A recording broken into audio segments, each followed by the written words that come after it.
Cape's leader, sports radio play-by-play. Go A's! Chatham on TRC, Cape Cod. Chatham A's baseball, sports radio play-by-play.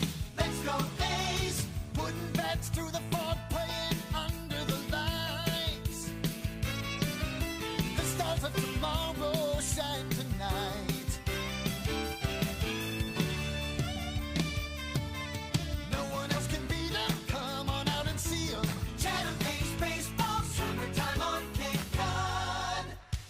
High atop home plate at Veterans Field, we welcome you to today's coverage of Chatham A's baseball on the Cape Cod Baseball Network. It's game 36 of the Cape League season, and it's about time we get this one in. The Anglers play host to the Hyannis Harbor Hawks, and a game that's already been postponed twice to a fog out and a rain out. Alongside Andrew Selover, I'm Jack Smith, and we're happy to report that the weather looks pretty good today in Chatham. There are some clouds above. They push from left to right, one foul pole to another.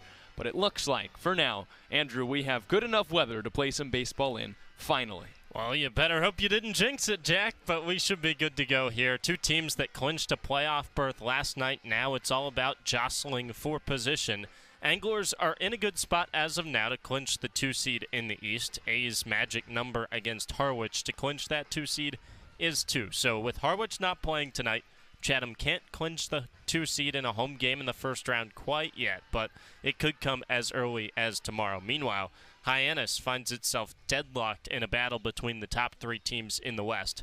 Katuitt on 43 points, Hyannis on 43 points, Wareham on 41 points. Difference between first and third, 2 points in the West Division. That's a big deal because in a one-game first round, you're battling for home field advantage in that single-game play-in. And 3 different teams clinched playoff spots yesterday. 1 in the East, that was Chatham, and 2 in the West with Hyannis and Wareham. And Andrew, I'm not sure I'm over last night yet, with Chatham picking up a walk-off home run in the 7th inning to clinch the first playoff berth since 2019. Has it set in for you quite yet? Almost anticlimactic because you expected it to be kind of a celebration party across the last 3 innings as Chatham moved closer and closer with the scoreboard, at least with the A's up big time. And then all of a sudden, one swing of the bat, that game's over, you're moving on. You clinch the playoffs, and it happens so quickly. But it's hard to believe how long it was without playoff baseball for Chatham, and the next step is making sure that you get a game here at Veterans Field. Because, as Eric Batty will talk about on the upcoming Managers Show, this town supports this team like no other, and to have playoff baseball back is big time.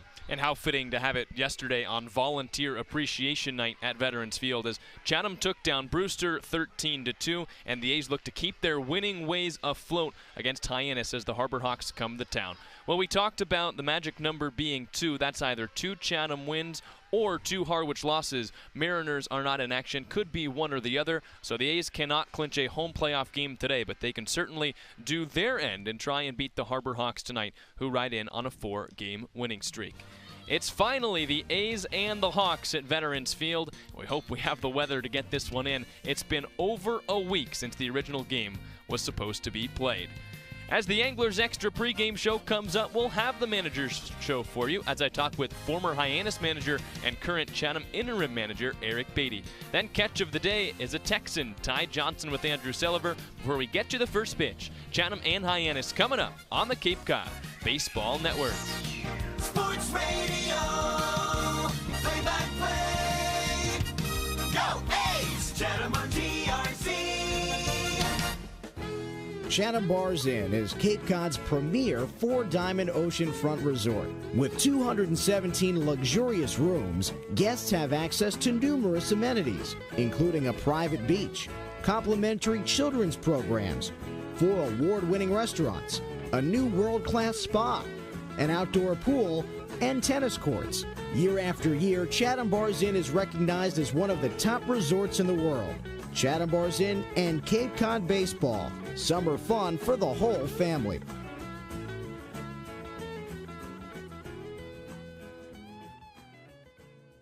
Hello and welcome back to the Anglers Extra pregame show. I'm Jack Smith, joined by interim manager Eric Batty for the Manager's Show. Coach, how's that first win feel? It feels good. Hopefully it's not the last one. No, it feels good. The guys played really good last night. What does it mean for it to come in that fashion, clinching a playoff spot on a walk-off home run in the 7th inning? Yeah, I didn't even put it together, but my parents were here last night, and they come up and they said, hey, it's crazy. Your first win is a playoff win. So, no, it was fun. It was you could tell the crowd was really into it. The walk-off home run kind of caught our team by surprise because it was in the 7th inning, but no, it was a lot of fun. Were there conversations in the dugout during or before the 7th that you guys knew that was a possibility?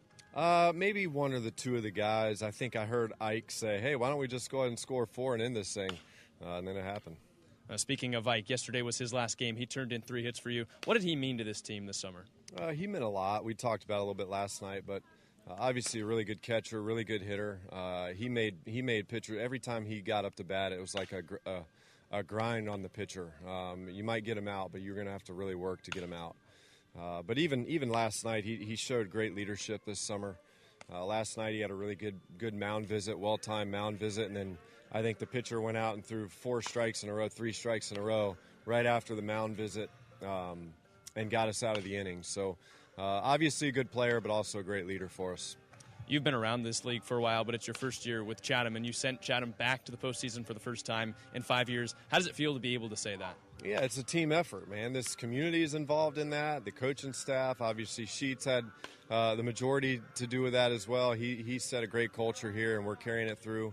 And then, of course, the players. So anytime you have a lot of success like that, there's a lot of people involved in that success.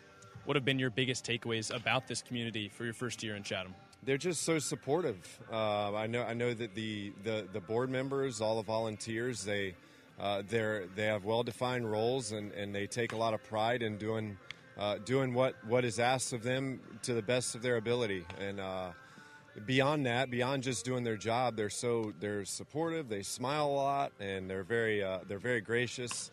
And then, of course, the fan support. I mean, so the last night was a Tuesday night, and we look up on the hill and it's packed. So on a random Tuesday night in July, it was just this community really supports this team, and the team absolutely feels it.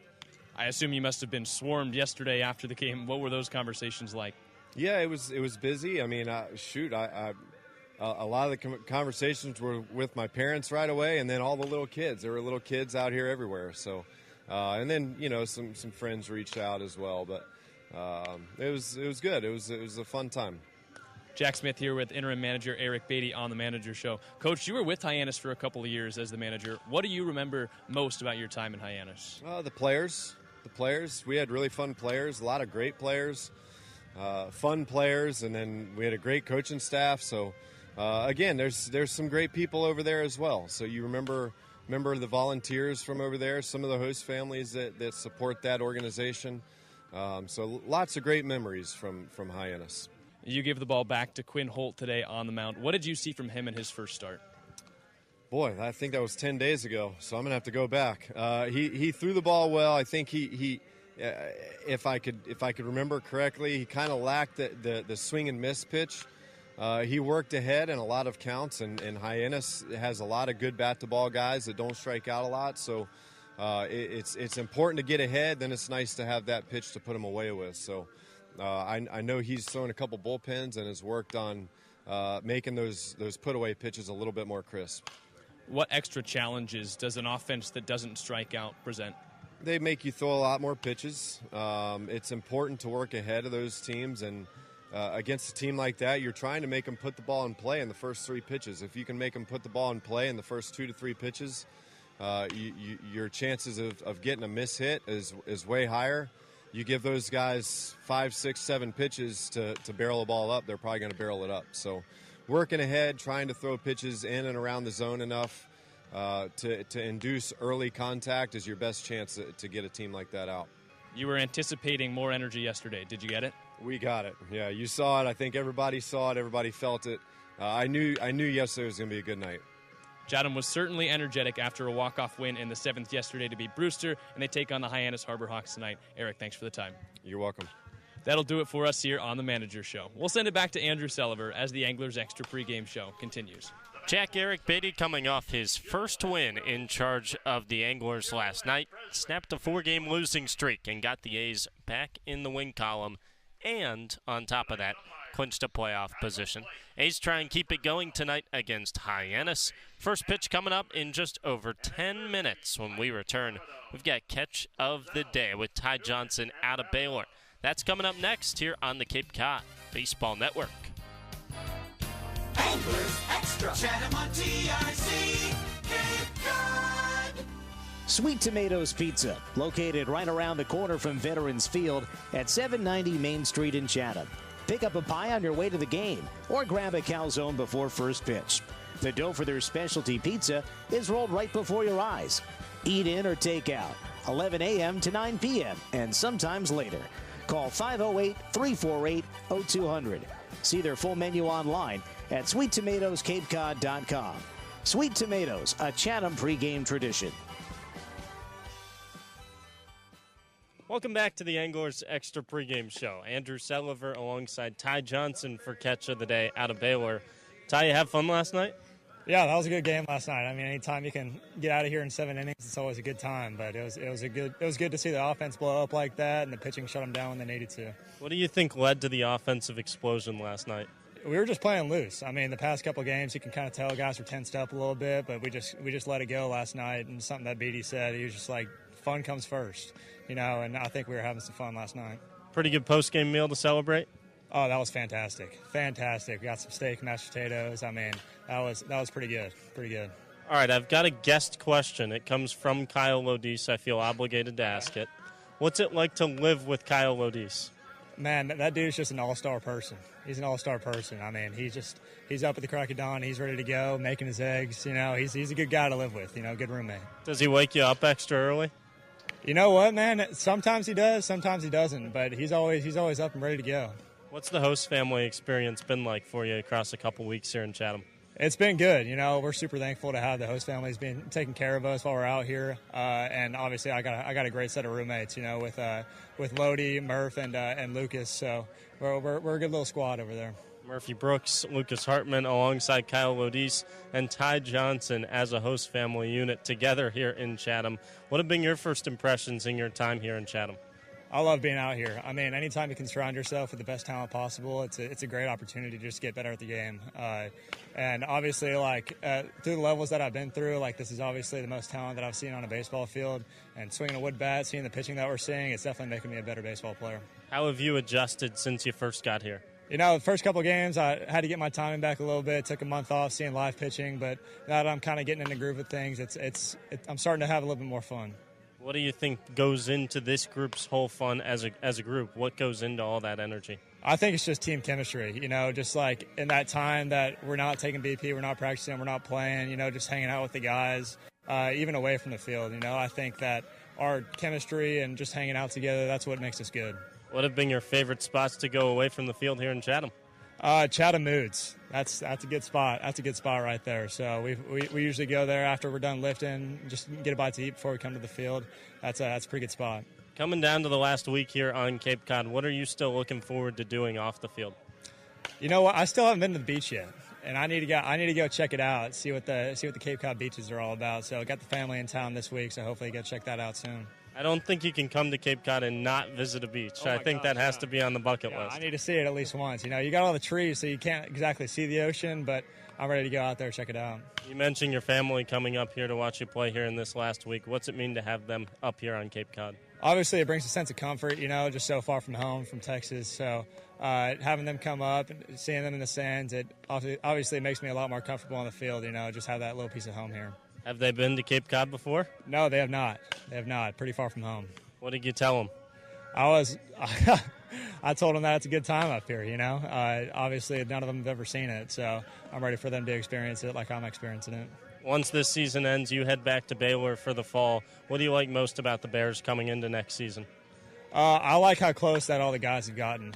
Just like here, I mean, I think team chemistry is such a huge thing, and all of us up there, or down there, I guess, care about each other, and it's going to be really fun this season to see what we can do. What are you looking forward most to getting back into the college season when you get back?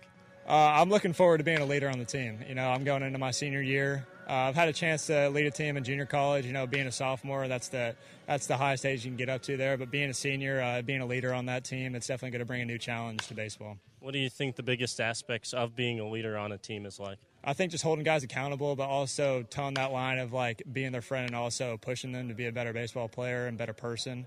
So just finding that fine line to still be their friend, but also to be able to push them to where they're not getting hurt or they're understanding like where you're leading them. So another game tonight against Hyannis. Ty, have fun out there. Yeah, I appreciate it. We'll send it back to Jack for the rest of the Anglers Extra pregame show.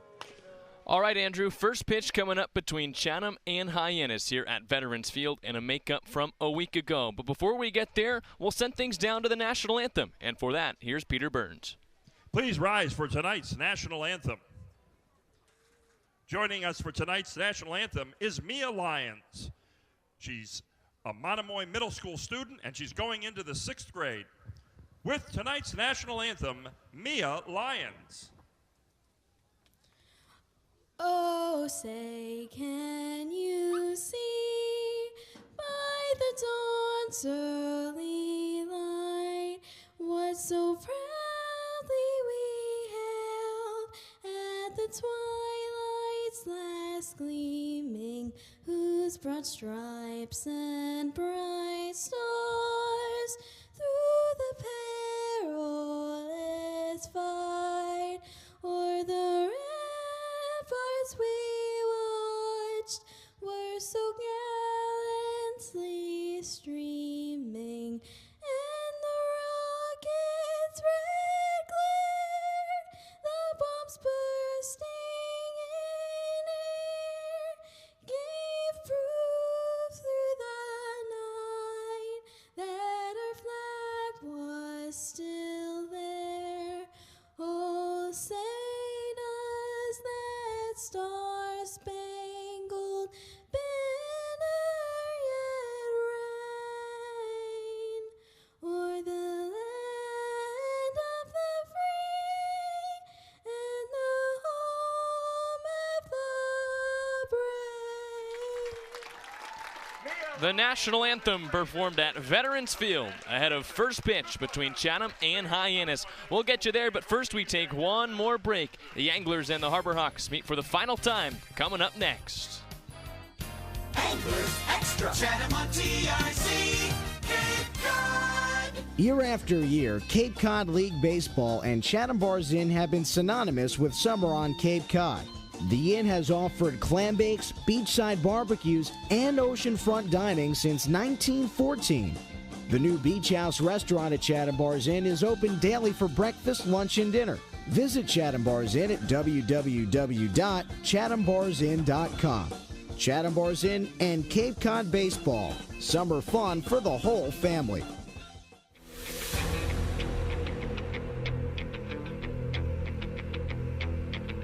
Chatham A's baseball is on the air right now. Swings and hits one to left center field. Back goes McFadden. He will not get there. It's a home run. A grand slam for Todd Frazier. Chugging into second base with an RBI double is Evan Longoria. He is 4 for 4. Hit on the ground, left side. Will it get through? Off Crawford and into center field. Federovic scores and Chatham wins it in 11. The game-winning hit from Seager. It's a 5-4 Chatham winner. And now, with your play-by-play, Andrew Selover and Jack Smith. Back at Veterans Field ahead of the final regular season matchup between Chatham and Hyannis. We ready up for first pitch on the Cape Cod Baseball Network. Alongside Andrew Selover, I'm Jack Smith. And we don't want to waste your time. Let's get you the starting lineups presented by Chatham Clothing Bar. Starting with the Harbor Hawks, who come in as the visitors at 21-13-1. Here is Mitch Carricker's starting lineup. Josh Tate, the right-handed hitting right fielder from Georgia Southern, leads things off with a perfectly even .300 batting average. The lefty Jackson West catches from Florida State and bats second, followed by Michael DiTallo, third baseman who swings it from the right side from Dallas Baptist, top 5 in the Cape League with 24 runs batted in. Then a stretch of 4 straight lefties with Eddie Pelk, the center fielder from GCU, Eddie Saldivar, second baseman from Fresno State, then Mason White, the Arizona DH, followed by Blake Cavell, a Western Kentucky first baseman. Carson Bowles breaks up that stretch, a right-handed bat playing left field tonight from Arkansas. And rounding out the ninth, J.P. Acosta, the switch-hitting shortstop from Fresno City College, playing his first game for Hyannis tonight. Again, 1 through 9, Josh Tate, the right fielder from Georgia Southern, then Jackson West, Michael DiTallo, Eddie Pelk, Eddie Saldivar right after Eddie Pelk, Mason White, Blake Cavell, Carson Bowles, and J.P. Acosta. That's 5 lefties, 3 righties, and 1 switch hitter. As for the Anglers, coming in under interim manager Eric Batty at 17 and 18, Kyle Lodis is the new leadoff man. Out of Augusta, transferring to Georgia Tech, he plays shortstop. In the 2-hole, the grand slam hitter from last night, Chayton Krause out of Dallas Baptist, bats second and plays third base. In the 3-hole from LSU, the right fielder Ashton Larson. Jaden Davis is the cleanup hitter out of Vanderbilt. He plays second base, batting 5th from Ole Miss, the catcher Campbell Smithwick. Robin Villeneuve out of Tennessee, headed to Texas Tech next season. He plays first base and bats 6th. 7-hole is Ty Johnson out of Baylor, the center fielder. Luke Uhas out of Louisiana in the 8th spot, playing left, and Bryce Roddy, the DH, in the 9-hole. Those are the lineups presented by Chatham Clothing Bar. Quickly before first pitch, the pitching matchup brought to you by Red Nun Bar and Grill. It's Grant Stevens on the mound for Hyannis, but first Quinn Holt toes the rubber for the A's. He'll face Josh Tate, Jackson West, and Michael DiTallo here in the first as we ready up for first pitch. Holt from the windup, kicks and fires, and West takes a strike. Fastball at 93 miles an hour, top of the zone. It's 0-1. We get started 1 minute late at 7:01. Temperatures here in Chatham, 74 degrees. 0-1 pitch. And West flies it towards right field. Larson charges in. He calls off Jaden Davis. And in right, he makes the catch for the first out of the inning. With the 74-degree temps, it's cloudy in left field, mostly clear in right. It's gotten a little bit darker as the day has aged on. Time and temperature presented by the Chatham Athletic Association. So Tate flies out to right, and it brings up the left-hander Jackson West. Holt, the righty, still from the windup, first base side of the rubber. Starts and throws. Swing and a miss. Blew a 94-mile-an-hour fastball past West, 0-1. Defensive alignment for the A's. On the right side, it's Villeneuve and Davis. Left side, Lodis and Krause. Here's the 0-1. And a pop-up flies out of play. Over the third base dugout, it's no balls and 2 strikes. Uhas, Johnson, and Larson make up the outfield from left to right. They shift the left-hander Jackson West to go the opposite way.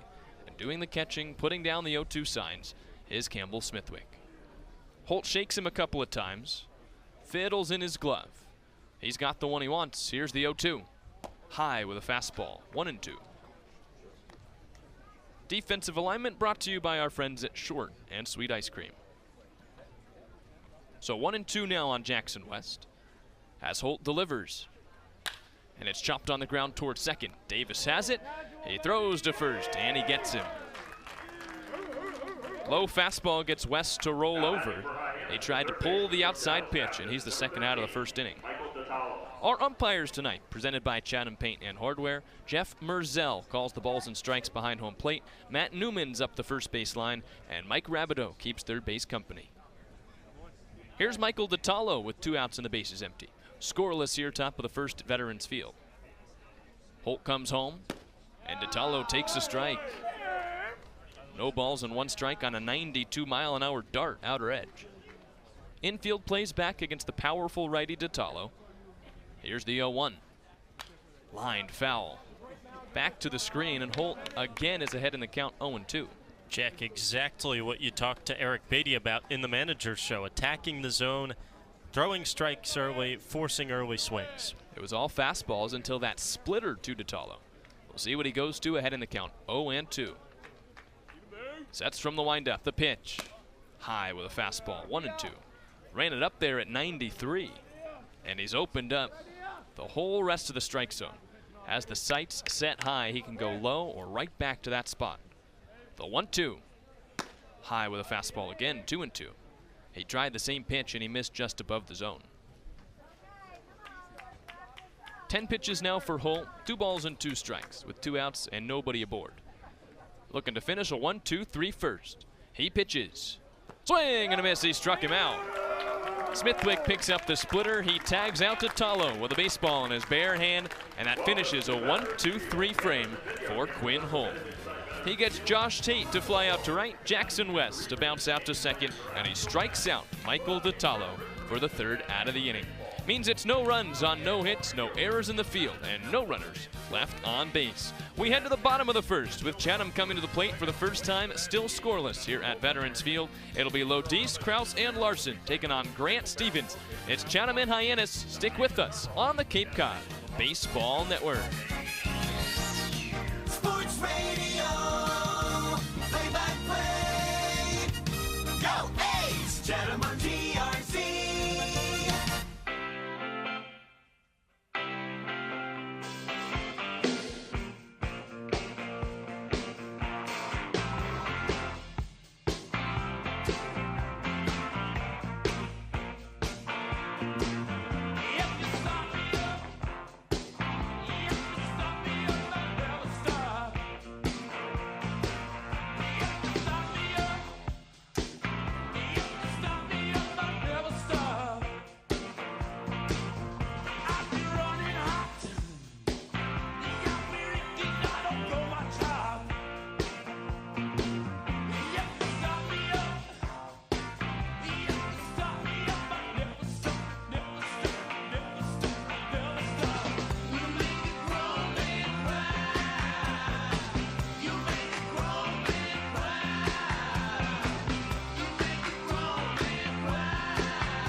Bottom of the 1st, coming to you live at Veterans Field as Chatham takes on Hyannis in Game 36 of the Cape League Summer.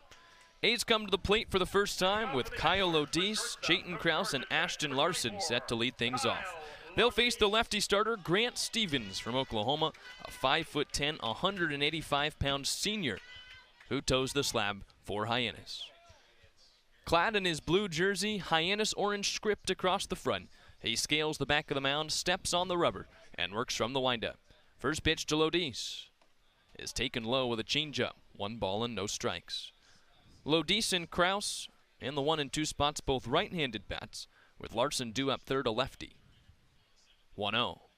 And Lodise cracks one high in the air to center field. Playable for Pelk, who's over a couple steps to his left, gets towards the track, and now he reaches up to make the catch. Carried a bit on the center fielder, Eddie Pelk, but Kyle Lodise flies out for the 1st out of the 1st inning. That brings up Chayton Kraus from the 2 spot. Hit a grand slam last night as part of a 5 RBI day, as Chatham won 13-2 over Brewster to clinch a spot in the 2024 Cape League playoffs. Kraus strides in, back of the right-hand batter's box. First pitch. He takes a slider for a strike. Top of the zone at 79 miles an hour, 1-0. And even Kraus just couldn't believe that was called a strike. And he didn't know until he was fully out of the box. He turns back around and confirms the count. 0-1. Outside with a fastball, 1-1. Kraus is hitting .316 so far this summer. 3 home runs on the year now with 13 runs batted in. 1-1 pitch. He chops this one towards short. Acosta charges, he gloves, he throws to first, and he gets him. So 2 up and 2 down. Grant Stevens sets down Lodise and Kraus, and that'll bring up Ashton Larson. It's 0-0, bottom of the 1st inning at Veterans Field. A's and Harbor Hawks tied, and both teams still looking for their first base runner. Quinn Holt went 3 up and 3 down in the 1st. And Stevens has retired the first 2 A's he's faced in the bottom of the inning. faces his first lefty, Ashton Larson, who's into the box. Stevens deals, and Larson hits one in the air towards center field. Pelk over to his left. He catches the line drive and ends the inning. Well, Quinn Holt worked an 11-pitch first inning, and Grant Stevens comes back and he throws just 6 pitches in the bottom half.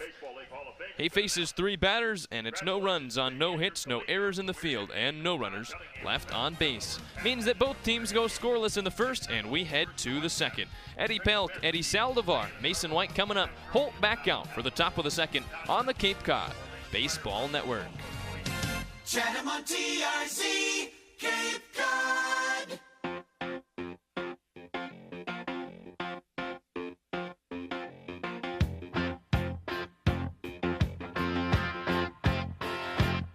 What I want, you got, and it might be hard to handle, but like a flame that burns a candle, the candle feeds the flame.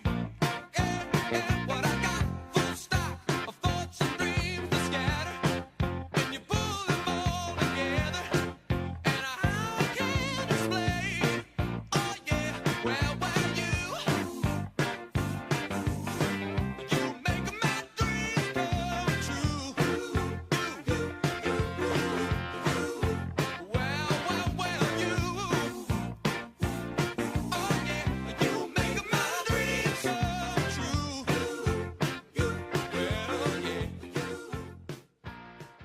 Hi, this is Campbell Smithwick from Ole Miss. You're listening to Chatham A's Baseball with Andrew Selover and Jack Smith on the Cape Cod Baseball Network. Hotty toddy.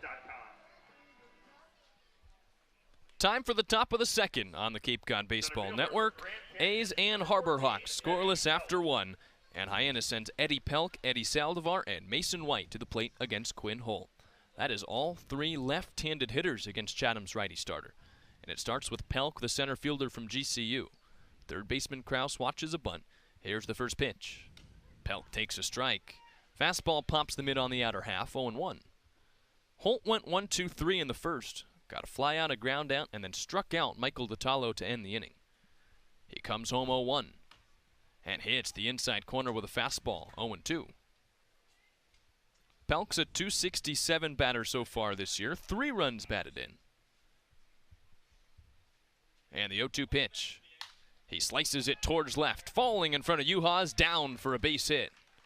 It skips 1 hop to the left fielder for Chatham, and that's the first base hit for either side. Eddie Pelk aboard with a single. So a runner at first with nobody out, and that brings up Eddie Saldivar, the second baseman from Fresno State. Corners stay in for Chatham, middle plays back as Holt goes to the stretch for the first time tonight. He sets at his belt, peeks towards first, and throws. Inside with a fastball, 1-0. Saldivar so far, through just 3 games with Hyannis, is 3 for 10. 1-0.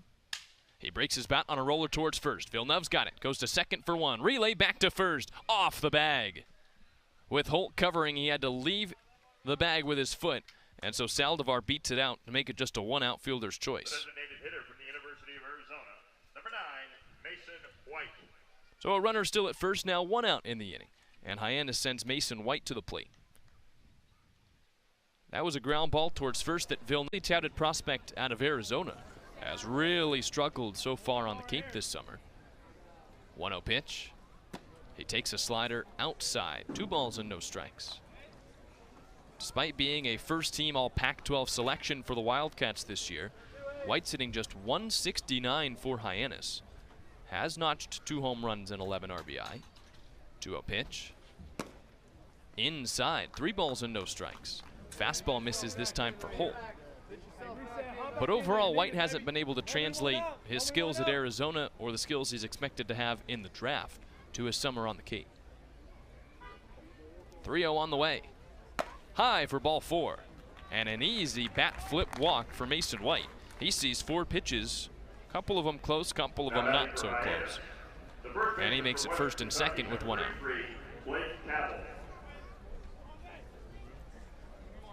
That brings up Blake Cavell, final in a stretch of 4 straight left-handed hitters for Hyannis. Still no score, top of the second, but the Harbor Hawks threaten for the first time with 2 aboard and 1 out. Shortstop Kyle Lodis is right behind the runner at second, Eddie Saldivar. Right side of the infield plays the lefty to pull. And the first pitch in the dirt, blocked up by Smithwick, and he keeps it around home. Saldivar's at second after the fielder's choice. Mason White drew a walk, and he's at first. Quinn Holt's thrown 5 straight out of the zone. Trying to focus his sights up on Cavill, the first baseman from Western Kentucky. Holt deals. That's on the inside corner. Fastball spots up, it's 1-1. Holt making his second start tonight for the A's. First one came against Hyannis 10 total days ago. He's had a lot of rest and a lot of time to think about it. The 1-1. Swing and a ground ball foul. Right at the feet of Blake Cavill, it's 1-2. In his first start, which was just a day after he arrived, Holt went 4 innings against Hyannis, gave up 6 hits, 6 runs, but just 2 of them earned. And a blowout shutout loss for the A's. Now his 1-2. Check swing, did he go around? Yes, he did. Splitter down low and Cavill goes around. He tries to talk his case with Jeff Merzell, but he's the second strikeout victim tonight for Quinn Holt. Jack, you might have been arguing that he tipped that ball into the dirt. It was the splitter low, and couldn't tell with the sound whether it was the ball hitting the ground, Smithwick, or the bat. But Jeff Merzell didn't want to listen. He sends Cavill back packing and brings up Carson Bowles. Pitch to him is grounded towards short. Lodis over to his right. He goes the short way to second, and they get Mason White there for the final out of the inning. So Quinn Holt responds after 5 straight out of the zone. He strikes out Blake Cavill, and he gets Bowles to ground in to an inning-ending fielder's choice. That sends us to the bottom of the second inning, where the heart of the order will come to the plate for the A's. Jaden Davis, Campbell Smithwick, and Robin Villeneuve Dua. Still scoreless here as we head to the bottom of the second. Stick with us. You're listening to Chatham A's Baseball on the Cape Cod Baseball Network. Chatham on TRC, Cape Cod. Here at the Mass State Lottery, we're known for our monster wins. But there's no bigger win than the $1 billion we provide each year to support all 351 cities and towns in Massachusetts. In our game, we know that supporting local businesses and helping communities is how we all win. Because at the lottery, we're all playing for the home team. The Mass State Lottery. Welcome to the state of winning.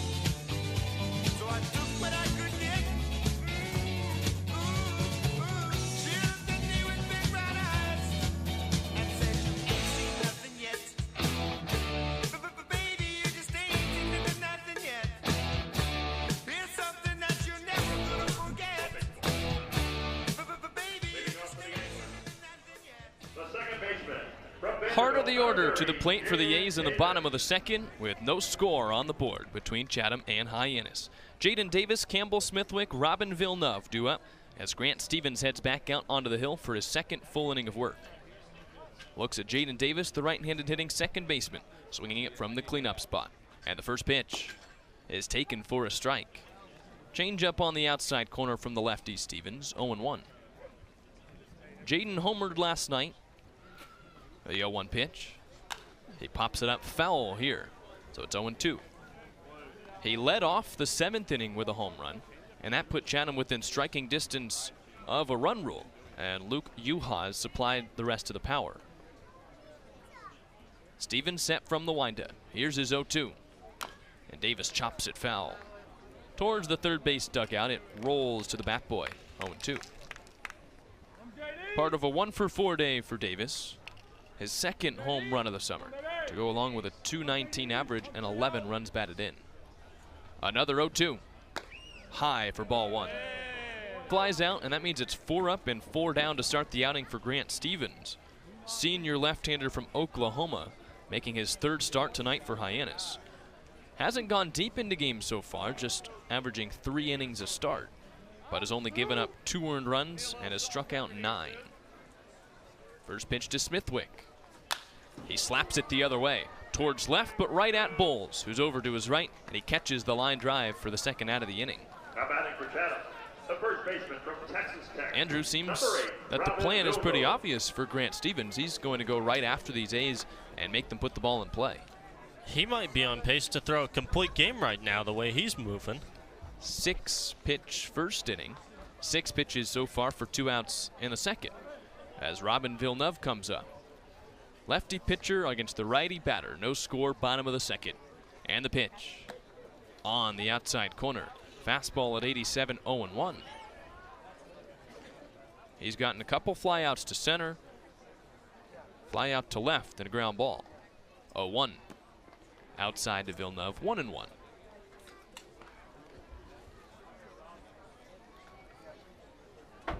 Robin had a 2-for-3 night yesterday. Hit a ground rule double in that 7th inning.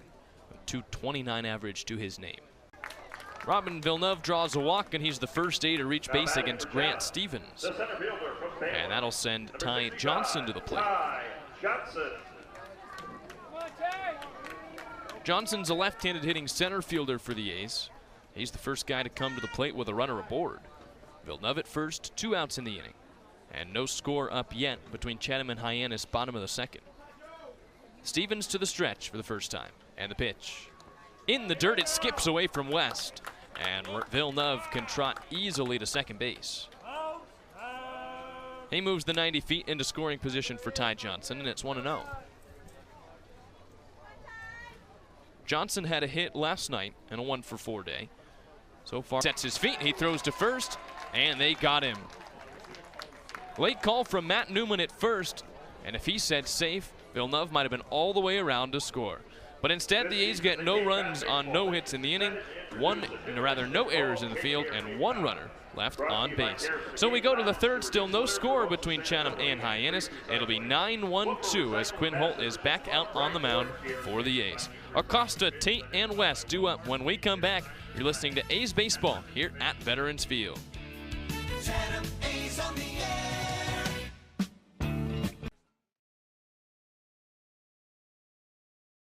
Sound of the river, you stop and you hold everything. A band is blowing Dixie, double fall time. You feel alright when you hear the music ring.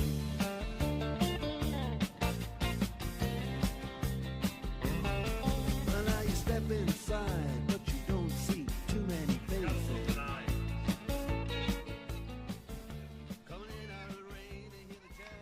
9-1-2 coming to the plate for Hyannis as we head to the top of the 3rd inning on the Cape Cod Baseball Network.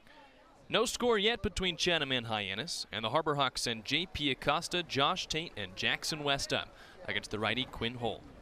First, the switch-hitting Acosta, who swings it from the left side, and the first pitch is outside with a fastball, 1-0. Tate, the right fielder from Georgia Southern, flew out to right to start the ballgame. Right-handed hitter against the right-handed pitcher Quinn Holt. The delivery is outside, 1 ball and no strikes. Roll call is, of course, underway in the 3rd. And Andrew, today, luckily, no new names for them to learn. 1-0 pitch is on the plate with a slider, 1-1. I have to think, Jack, if you think back to the first day of roll call. And no score on the board, top of the 3rd. The pitch, runner on the move, is taken on the outside corner. Throw from Smithwick is late. Off the knees, he threw a skipper to Kyle Lodis, who couldn't apply the tag in time. And Tate swipes second for his 6th stolen base of the year. He puts himself in scoring position for Jackson West as the pitch was called a strike, 0-1.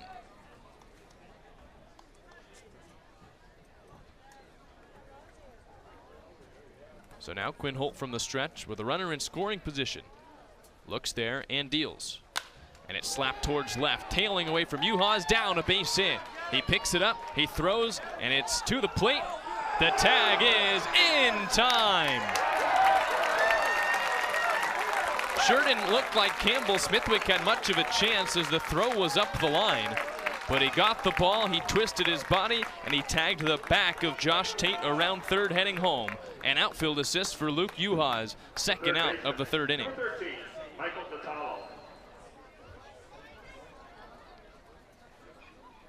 Outfield plays deep for the powerful Ditalo hitting from the 3 spot. Infield plays the righty to pull. And the 0-1. Swing and a miss. Fooled by the splitter on the outer half. 0-2. Ditalo was the first strikeout victim for Quinn Holt back in the first inning. It was on that splitter, and we'll see if he goes there again. He nods from the stretch, set at the belt, 0-2. He spins and he picks back to second. And they almost got West, but he's back in there. 2 hits in the inning with no errors in the field and no runners left on base. Uhas, Roddy, and then the top of the order, Lodis coming up. Still no score as we head to the bottom of the third. Chatham A's on the air.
As the righty steps up for the first time against the lefty Stevens. From the windup, the pitch. Slider hits the outside corner, 0-1. Talking with Luke Uhas last night, he said he did know it could be a walk-off. 1-0. Another slider. It's on the outside corner, so it's 1-1.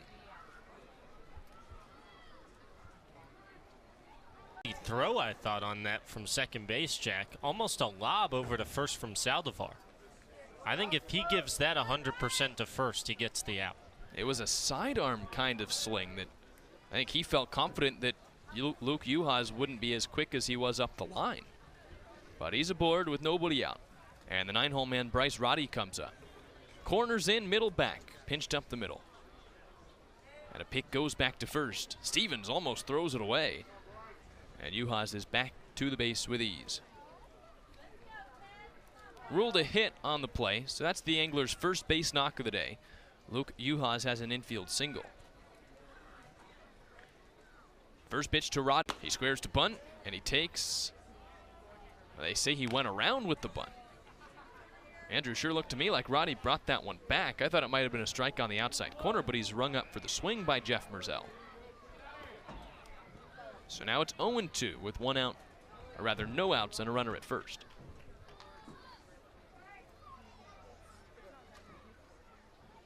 Oh-2 from Stevens. And Roddy slaps it towards left. Bowles comes in and he makes the catch on the line drive. A 3-pitch at bat for Bryce Roddy. He fell behind in the count 0-2, but got a pretty good swing off. Sent it the other way for a line drive out. Lineup card heads back to the top for Eric Batty. Kyle Lodis, the shortstop from Georgia Tech, comes up for the second time. Flew out deep to center, right to the track to start the ball game in the bottom of the first. Uhas is at first, one out in the inning. And no score yet between Chatham and Hyannis, bottom of the third.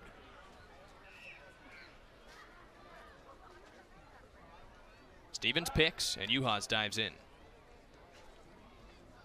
Lodis went 1 for 3 last night. He had a single the opposite way as part of a 6-run second inning for the A's. His first at-bat today, he flew out, so he's 0 for 1. Long pause from Stevens, and the first pitch.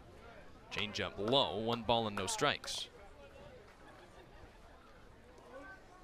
First time through the lineup, Stevens gave up just 1 hit and 1 walk. 1 hit he gave up. Luke Uhas is striding off of first. Infield plays Lodis to pull. Second base Selover pinched close to the bag. 1-0 pitch. Low again. Another changeup below the zone. 2 balls and no strikes. Kyle has taken over as the everyday shortstop after the All-Star Iva Arquette left earlier this week. Hit in the 9 spot in his first game. Moved up to 6th the other day. 2-0. Slider on the inside corner. It's 2-1. And today, Andrew, he bats in the leadoff spot with a couple of guys away. You would think maybe Will Bermudez takes that spot back when he returns. 2-1. Hit the outside corner. Fastball 2-2. Ever since Austin O'Verne left, there have been several names that have kind of rotated through that leadoff spot for Chatham. Right now it's Lodis, runner at first and 1 out. Stevens picks again. He held his leg up in the air and then he threw high to first. Into the glove of Cavill, but not in time to get Uhas. Yeah, I wouldn't expect to see Uhas taken off. He seems unsure on when the pickoff is coming. 2-2. Lodis bounces it towards short. Acosta's got it, and he picked it up. He bobbled it. He throws to second for 1, and that's all Hyannis will get. Acosta had it bounce out of the webbing back onto the ground, and then he picked it up, made sure that they got Uhas at second. But by that time, Lodis was all the way up the line and beat out the throw to first. Could have been an inning-ending double play. Instead, it's just a 6-4 fielder's choice. Leaves a little daylight for Chayton Krause here in the bottom of the 3rd. Still no score on the board yet between Hyannis and Chatham. The A's have a runner at second, 2 outs for Chayton Krause. Lodis now takes over as the runner aboard. He's the one that's got to figure out this pickoff move from Stevens, who sets out the letters from the stretch. He pitches, Lodis goes, and it's a high fly ball left field. Bowles races back to his right in front of the track. He makes the catch. Hung up in the air for just a little bit too long, and Krause couldn't get it to go far enough down the line. Means the A's get no runs on 1 hit in the inning, no errors in the field. They leave 1 runner on base. We're quickly through 3 innings here at Veterans Field, and no team has scored yet. Took us about 38 minutes for the first 3 frames, 4 hits, but no runs. Quinn Holt's back out for the 4th inning. He'll face Ditalo, Pelk, and Selover. Andrew Selover will take over for you. The A's and the Harbor Hawks tied on the Cape Cod Baseball Network. Sports Radio, play-by-play. Go A's! Chatham on GRC.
Top of the 4th, and no score on the board yet between Chatham and Hyannis. For the middle 4 innings of play-by-play, here's Andrew Selover.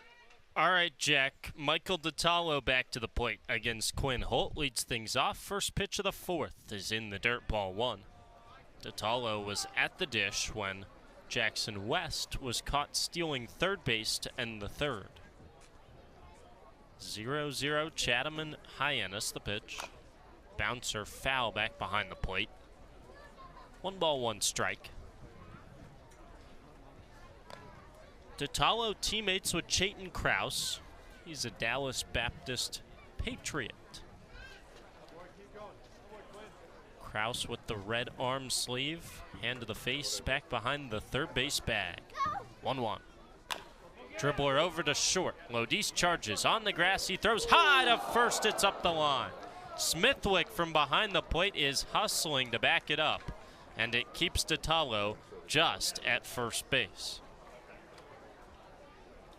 Hard sprint from Lodis, and by the time he got there and threw the first, he airmailed it. Not even close. A good 5 feet over the head of Villeneuve. E6 allows the leadoff man to reach in the 4th for Hyannis.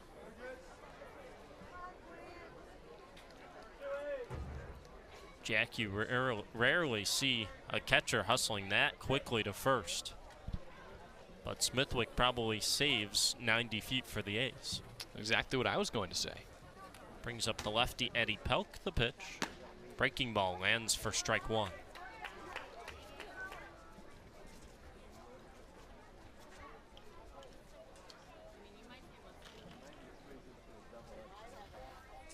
DeTalo held on at first, the pitch.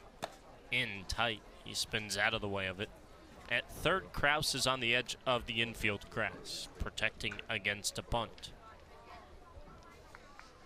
Outfield shifted slightly the opposite way against the lefty.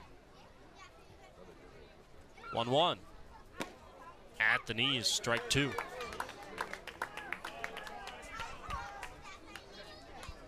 So far, 2 strikeouts through 3 innings for Quinn Holt. Righty out of Keystone College, his 2nd start of the summer. 1-2. Spiked it. Blocked up by Smithwick. 2 balls, 2 strikes.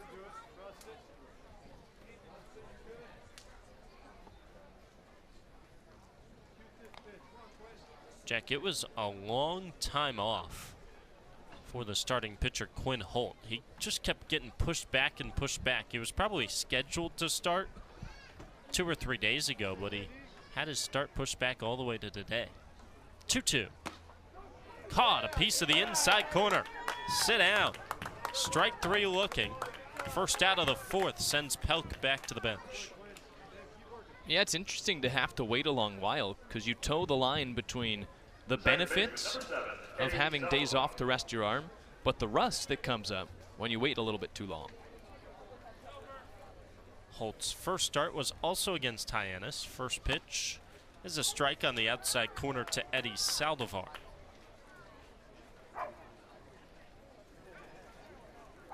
Holt made it through 4 innings, but he gave up 6 runs. Only 2 of them earned.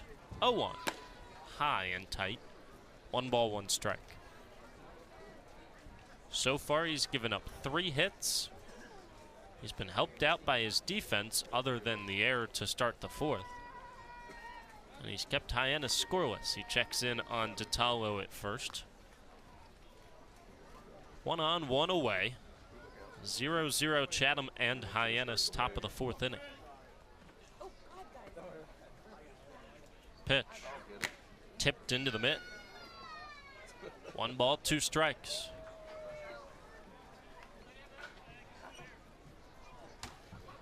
Saldivar reached first on a fielder's choice in the 2nd inning. Lefty awaits. Takes in the dirt, skips to the backstop. DeTalo takes 2nd base on a wild pitch.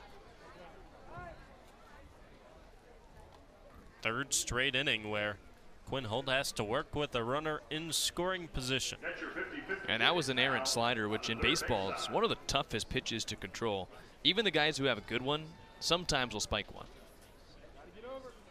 So runner at 2nd. DeTalo held on by the shortstop Lodis. 1 away, now 2-2 the count to Saldivar. Trying to drive home the game's first run.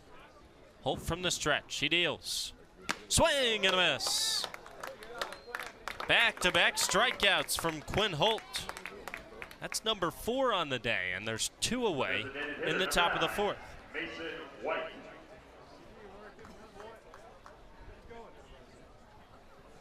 Brings up Mason White. Lefty walked his first time to the dish. Holt trying to leave another base runner on for Hyannis. Pitch. Outside for ball one. Splitter that just dropped low and away.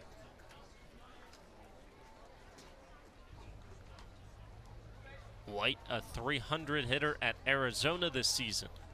Pitch. Up and high. 2 balls, no strikes.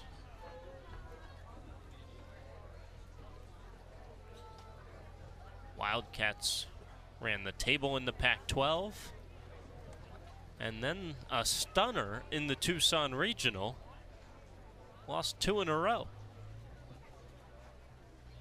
2-0. High for ball 3. Eddie Pelk's Grand Canyon team helped eliminate White and the Wildcats.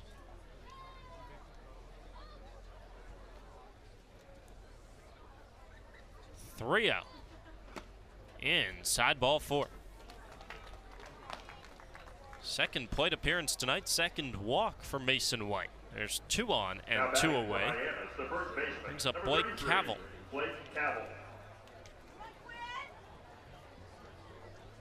I believe both of them were 4 pitch walks to Mason White.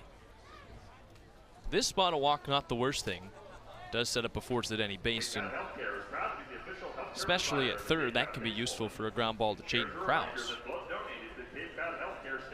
Also prompts a mound visit from Campbell Smithwick.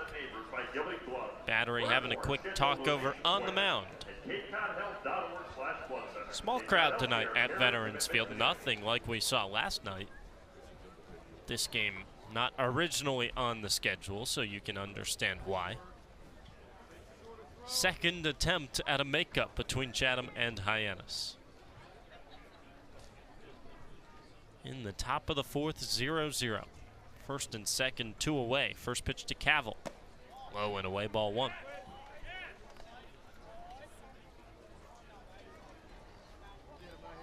First attempt at this baseball game was fogged out. Then a rain out. 1-0. In the dirt, stopped by Smithwick. Both runners take off. It bounces up the first base line, and both runners move up without a throw. Second wild pitch of the inning from Holt. White up to second. DeTalo over to third. Hyannis seriously threatening to take the game's first lead. Hitters count for Cavell. 2 balls, no strikes. Holt dangles the baseball in his right hand below the waist. He comes set at the belt buckle. The pitch. Line foul down the left field line. Lands in the bullpen. 2 balls, 1 strike.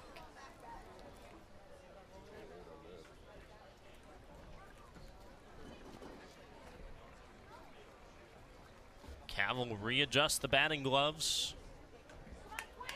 Steps back into the left-hand batter's box. Tugs up the jersey on both shoulders. Waves the green bat behind his head. The pitch. Fouled back to the backstop. 91 at the top of the zone for strike 2. Holt now 1 strike away from escaping a mess for the second straight inning. Nods to the first sign he sees. The tall righty is set. He kicks, he deals. Lined into center field, a base hit. 1 run scores. Here comes White from second.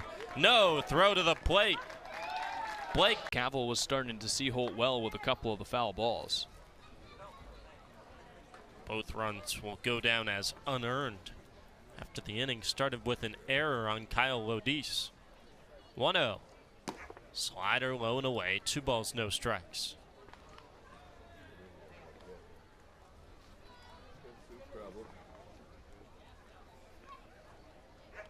Command has started to slip out of the third base dugout. We'll see if that's it for Chatham's starter here in the 4th inning. No motion to the bullpen quite yet. Whole infield will come in with the starting pitcher. Holt's given up 2 runs so far in the 4th on just 1 hit, a couple of walks, and an error. Hyannis has 2 runs on 4 hits, no errors. Chatham, no runs on just 1 hit, and now 1 error in the field from the A's. Jacqueline Quinn Holt got the baseball at Hyannis, and a miss. Big hack at the fastball. No balls, 1 strike.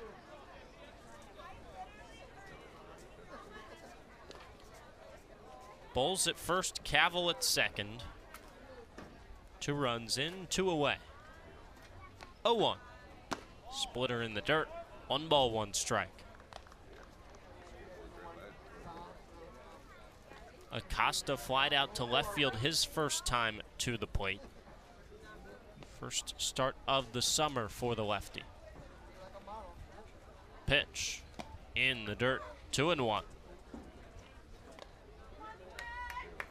Smithwick has saved a handful of those. Already 2 wild pitches in the inning, but there could be a few more already.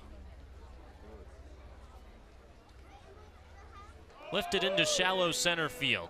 Couple steps back. Now Johnson comes in. He charges to make the grab and ends the inning. Quinn Holt runs into a little bit of trouble the second time through the lineup in the 4th. Hyannis brings 7 batters to the plate, and the Harbor Hawks strike for the game's first runs. 2 runs on just 1 hit, 1 error in the field from Chatham, and 2 Harbor Hawks left on base. Halfway through 4, Hyannis up 2-0. Bottom of the 4th next on the Cape Cod Baseball Network. Chatham on TRC, Cape Cod.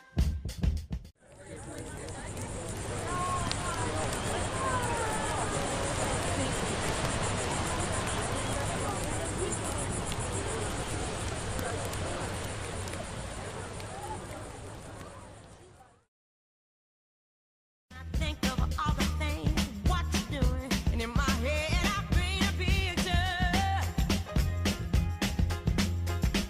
'Cause since I come home, well my body's been a mess, and I miss your ginger hair and the way you like to dress. I want you to come on over and stop making a fool out of me. Why don't you come on over, Valerie?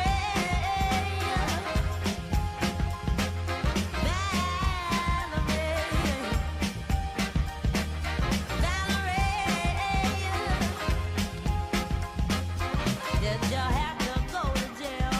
But your house on a up for sale. Did you get a good lawyer?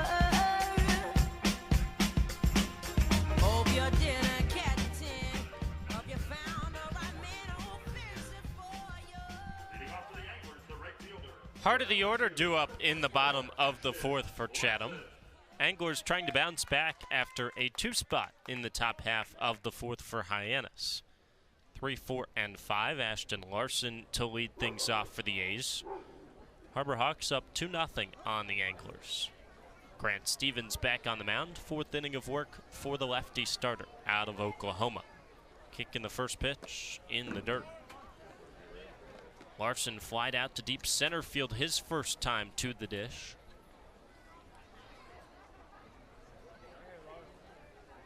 One-0. Up and in, 2 balls, no strikes. Not much to speak of offensively first time through the order for Chatham. Just 1 hit, 2-0. Slapped down the left field line, tailing towards the chalk line. It's a fair ball. Larson rounds around first. He puts on the brakes and stays put with a soft looping single that just stayed inside the line. Now batting for Chatham, the second baseman from Vanderbilt, number 30, Jaden Davis. Second hit of the game for Chatham, and the first one from Uhas was an infield single that really should have been an out. Brings up Jaden Davis.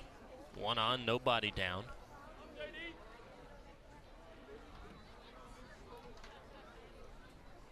Stevens to the stretch, the pitch.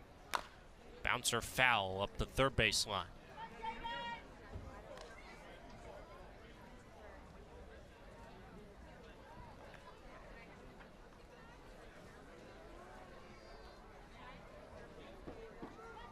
Stevens just finished up his redshirt senior year at Oklahoma.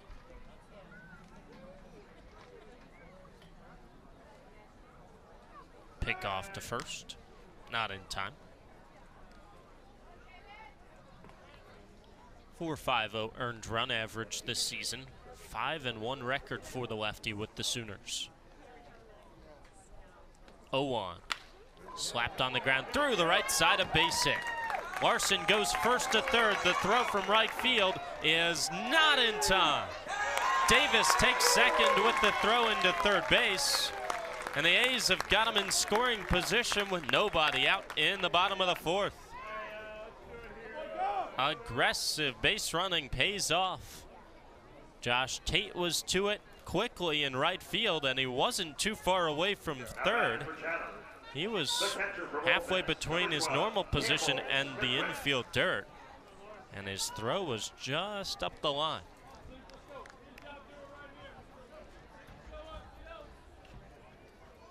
Davis at second, Larson over to third, brings up the lefty hitter Campbell Smithwick. Left on left the pitch, slider outside, 1-0. Back to the windup for Stevens. Davis capitalized the other way, big hole on the right side of the diamond, and he used it. 1-0. Again outside. Another slider that moved too much away from Smithwick. Wasn't a hit and run for Davis, but sure looked like a swing that you would see on a hit and run.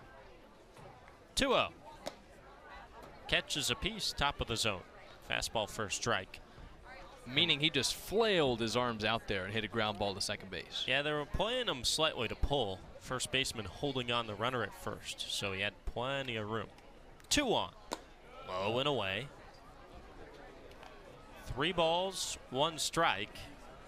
Stevens in danger of walking him loaded. He's got no outs in the fourth. Lefty deals.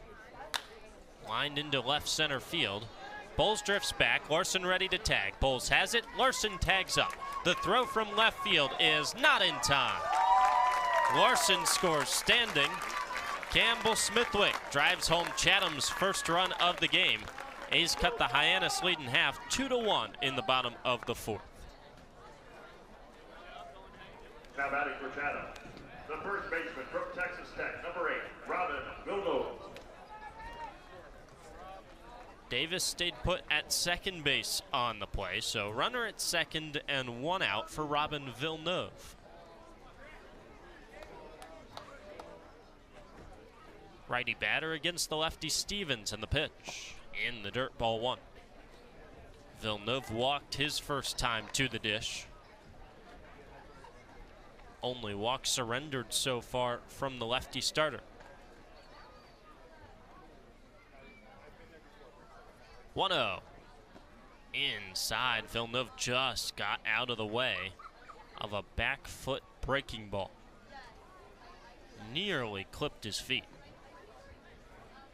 Might have clipped him if he stayed in his batting stance. Jumped a half foot back away from it. Digs back in for the 2-0.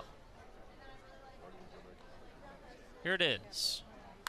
Roped up the middle, base hit. Davis gets the wave around third. Pate in center field just lobs it into second base. It's an RBI single for Robin Villeneuve. A's equalize in the bottom of the fourth. 2 aside. The center fielder from Baylor, number 65, Ty Johnson. That brings a mound visit for the Harbor Hawks. Righty warming up in the bullpen down the right field line for Hyannis.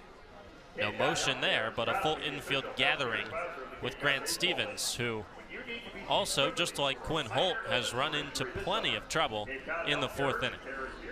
Yeah, the second time through the lineup for both of these pitchers has proven to be pretty difficult. But this is easily the best inning in terms of at-bat quality for the A's. Holton had a little more trouble in the first 3 innings than Stevens did. He only faced 2 runners on base across the first 3 innings.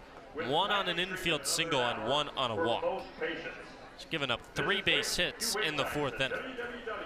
And he's given up the lead. urgent care. Mound visit is over. Stevens will stay in the ballgame. Major attention. Next man to the dish is Ty Johnson. Runner at first and one away.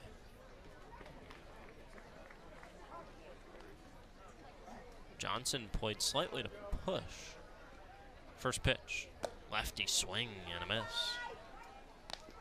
Way out in front of 75. One hand follow through. Villeneuve held on at first, so plenty of room on the right side of the infield for the lefty. 0-1. Dribbler up the first base line. Johnson's hustling. It's fielded in foul ground by the first baseman, Cavill. He just waited the last split second, and it rolled to the right of the chalk. Cavill probably could have hustled in, picked it up, and applied a tag to Johnson, but that would allow Villeneuve to get to scoring position with 2 outs. And it also creates a likely collision up the first base line, and you never know what's happening during the baseball, or to the baseball during a hit like that. Instead moves the count to 0 balls and 2 strikes, and time called ahead of the pitch.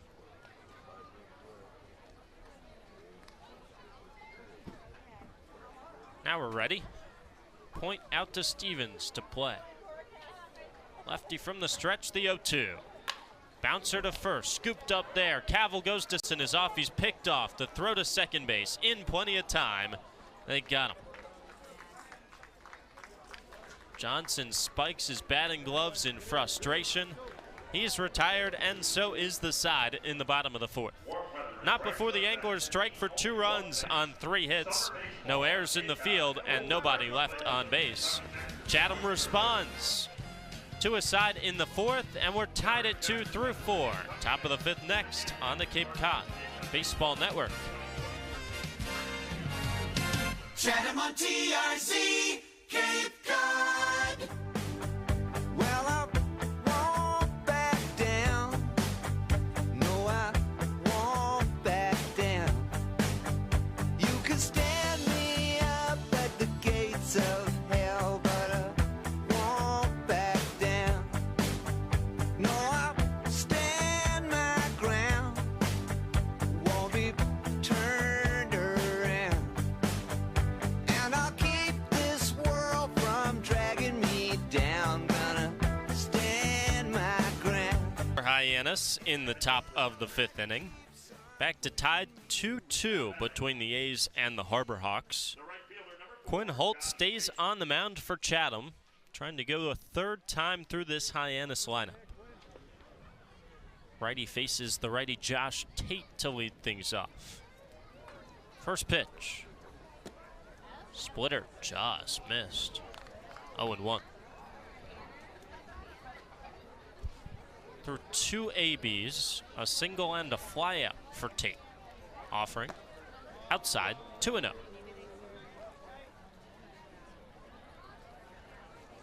Holt got tagged for 2 unearned runs in the 4th. Righty works from the windup. He kicks and deals. Slow roller foul toward the 3rd base dugout. Half-hearted swing from Tate. He was thrown out at the plate in the 3rd inning, trying to score from second base on a single. 2-1. High for ball 3. With the quick hook we saw yesterday for Tyler Murphy, wouldn't be surprised if this righty is the only guy that Holt's out there for. 3-1. Missiled into right field, tailing away, but Larson's there. Makes the out for the 1st out. Hit hard, but Larson just had to drift over to his left and follow that ball as it tailed off the bat of the righty Tate. So 1 out in the 5th, and now Eric Batty makes the walk out from the dugout. He gets the out in a right-on-right matchup, and he makes the point down to the bullpen. 5 of the next 6 due up for the Harbor Hawks are lefties, so we'll see who Chatham goes to in relief. First Chatham bars in, called to the bullpen. Comes with 1 out in the top of the 5th. Holt goes 1 out longer than he did last time, and he just gives up 2 runs in the process. Reliever coming in when we return to Veterans Field. Chatham on TRZ, Cape Cod.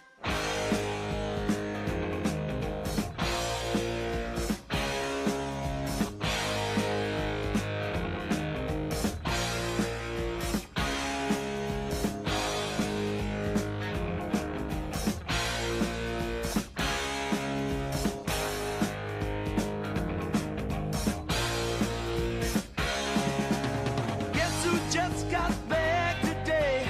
Them wild-eyed boys that had been away haven't changed, had much to say. But man, I still think them cats are crazy. They were asking if you were around, how you was, where you could be found. Told them you were living downtown, driving all the old men crazy. The boys are back in town, boys are back in town. I said, the boys are back in town. The boys are back in town. The boys are back in town. The boys are back in town. The boys are back in town. The boys are back in town.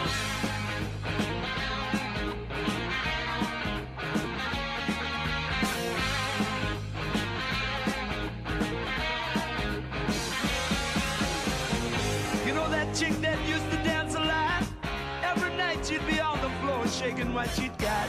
Man, when I tell you she was cool, she was red hot. I mean, she was steaming.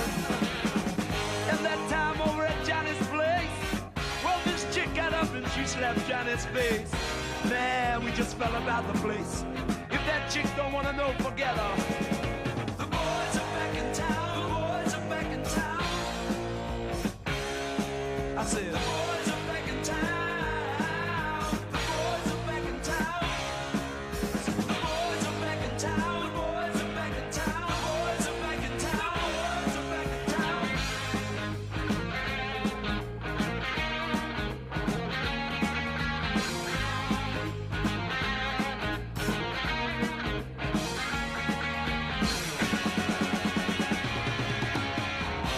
Spread the word around. Guess who's back in town?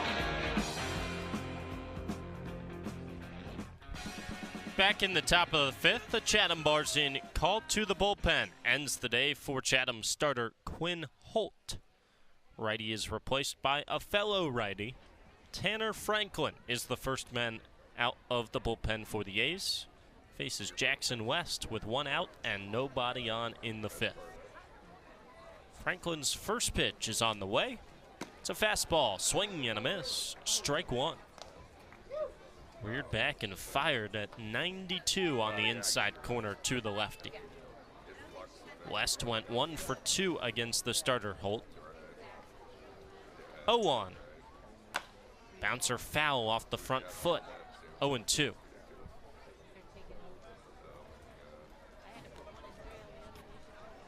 Final line on Quinn Holt, the starter from Keystone College. He goes 4 1/3. Doesn't give up an earned run, but 4 hits and 2 runs charged to his tally. 4 strikeouts, but 3 walks. Wasn't the most efficient day, but he got through the lineup a couple of times. And improved on his first outing of the summer. Franklin winds, he pauses, he deals. Fastball up and away. Ran that one up to 95. 1-2. And it's never easy having to pitch against the Franklin trying to keep it tied. Another 1-2. Low and away. 2-2. Tanner Franklin still comes in with a perfect 0 ERA. 6 innings pitched, rather 6 appearances this summer with Chatham. 9 2/3 innings pitched. He gloved it with ease, and he lobs it over to first base for the final out. Cool as you'd like. And Franklin acts like nothing just happened as he struts back to the third base dugout. Pointing to the fans, and he gives up no runs in the 5th inning as he comes on to relieve Quinn Holt. Halfway home, 2-2, Chatham and Hyannis on the Cape Cod Baseball Network. The Cape's leader, sports radio play-by-play. Chatham on TRC, Cape Cod. Oh, halfway there. Oh, living on a prayer. Take my hand, we'll make it, I swear. Oh, living on a prayer.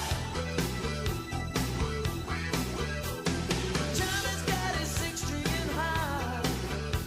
Now he's holding in what he used to make it talk so tough. It's tough. Cheetah dreams are running away. She cries in the nighttime and whispers, baby, it's okay. Someday we gotta hold on to what we got.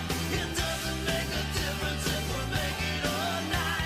We got each other, and that's a lot for love. We'll give it a shot.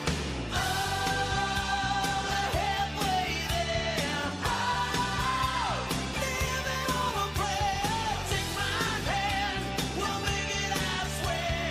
Oh, living on a prayer.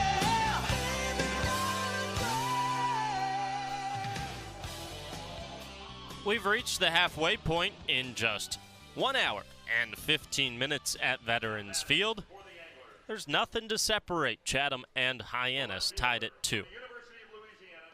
8-9-1 due up for Chatham in the bottom of the 5th. Luke Uhas leads things off. Still the lefty Grant Stevens on the mound. His first pitch. Cranked into left field, it drops down, a base hit over the shortstop, J.P. Acosta. Uhas continues his roll. 5 straight hits for Luke Uhas.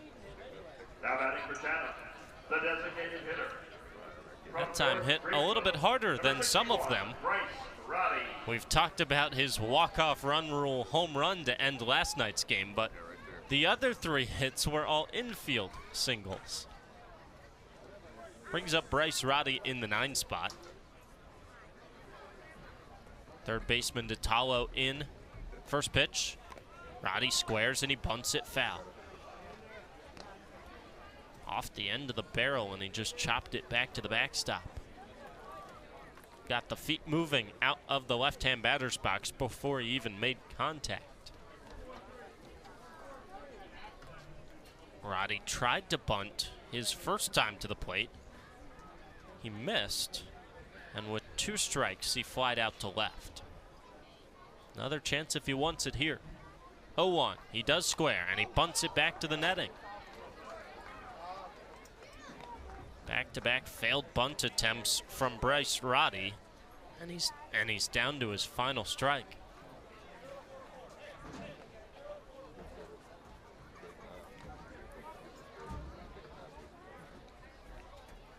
Lefty looks down at the signs plastered on his belt buckle. Stands back in. 0-2. Lifted foul down the left field line.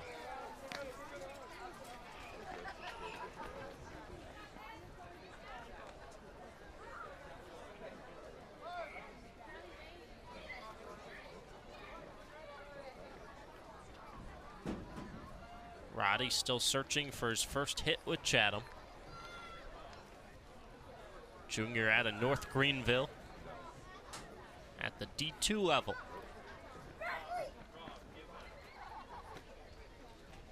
Long pause from Stevens. Another 0-2. Taken. Strike. 3 call. Framed up on the outside corner at the knees. Roddy set down on strikes for the first out of the 5th. And that brings Mitch Carricker out of the first base dugout. And he gives the point to the right field bullpen. So in the bottom of the 5th, the Chatham Bars in call to the pen for the Hyannis Harbor Hawks. It ends the day for the starter Grant Stevens. And he exits with 1 on and 1 out in the bottom of 5. We'll get to the new reliever on the other side for Hyannis. inheriting Luke Uhas at first and the top of the order with one down in a 2-2 tie when we come back to the Cape Cod Baseball Network. Chatham on TRZ, Cape Cod. Some stuck out as I go. I'm just traveling up the road. Maps don't do much for me, friend. I follow the weather and the wind. I'm hitchhiking all day long. Got what I can carry in my song. I'm a rolling stone just rolling on. Catch me now, 'cause tomorrow I'll be gone. Family man gives me a ride. Got a pregnant Sally at his side. Yes, indeed, so children are a gift. Thank you kindly for the lift. I'm hitchhiking all day long.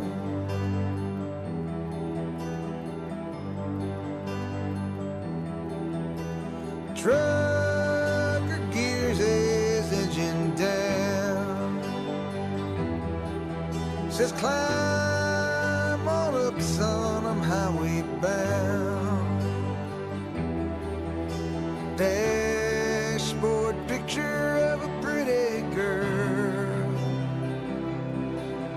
I'm riding high on top of the world.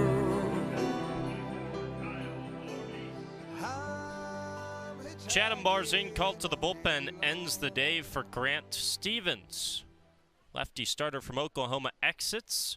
Mason Martinez, a righty, enters. Sophomore out of VCU, Virginia Commonwealth.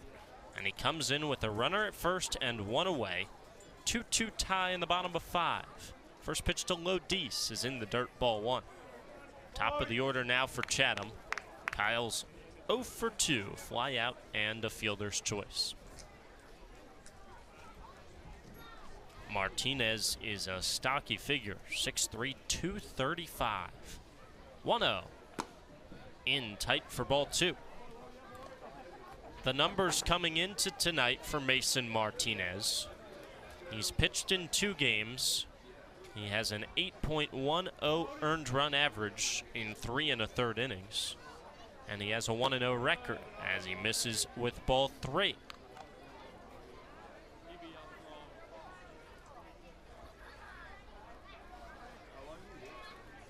Three balls, no strikes to start out of the pen for the righty. Kick in the deal. Ball 4. West, the catcher, held it for an extra second. Lodis stayed in the batter's box for an extra second, and no strike call came. So it's a 1-out walk for Kyle Lodis. A's have got 2 on, 1 out for Chayton Krause.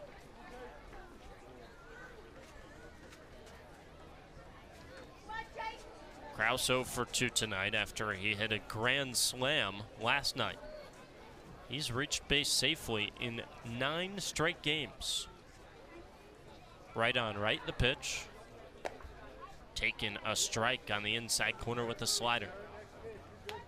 And that 9-game on-base streak stretches all the way back to his 2nd game as an angler. So the only game he hasn't reached base safely was his debut. 0-1. Bounced foul. 0-2.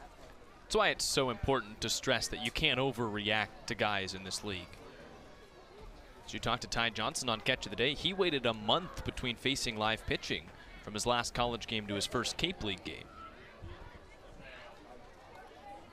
After a 4-pitch walk to Lodis, Martinez finds himself up 0-2 on Kraus. From the stretch, he looks back, he comes home. Bouncer foul up the third base line.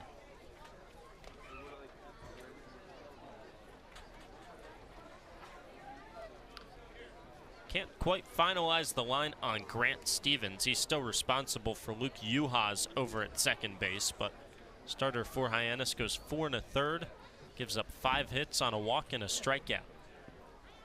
Right now charged for 2 runs. 0-2. Roller in the hole at short. Backhand stop. No. Throw from Acosta. Infield single deep in the hole at short for Chayton Kraus. Chatham has him loaded in the 5th. Now batting for Chatham, the right fielder from LSU, number 44, Ashton Acosta Larson. faked a jump throw, hoping that maybe he could get Uhas to make a turn around third base and catch him off the bag, but smart base running keeps the bases juiced for Chatham. Brings up Ashton Larson. Third baseman DeTalo in on the edge of the grass.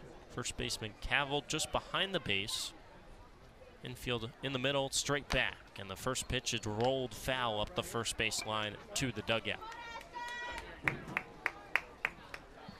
Larson singled his second time to the plate after he flied out to center his first attempt. 2 straight have reached against Martinez out of the pen. A's threatening to take the lead in the 5th. 0-1. Outside. West, the catcher, slid to his left and tried to frame it up. Couldn't get the call.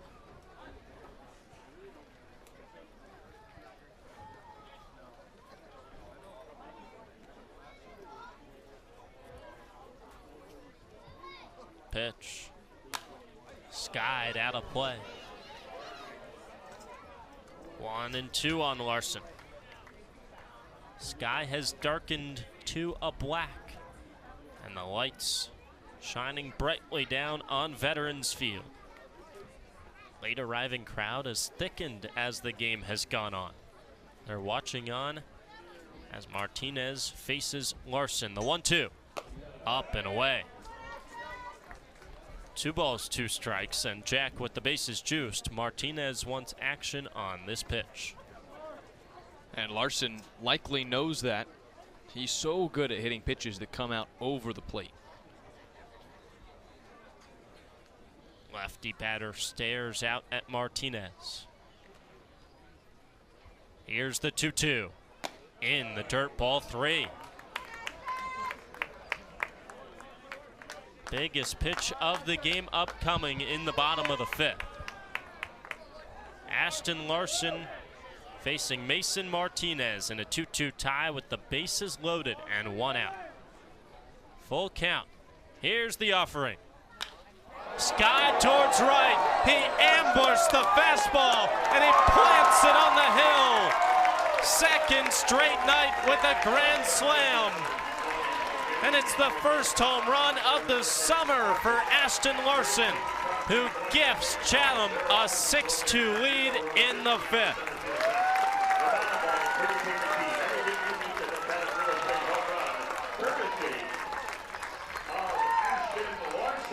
Knew he was getting a fastball 3-2, and he did not miss it.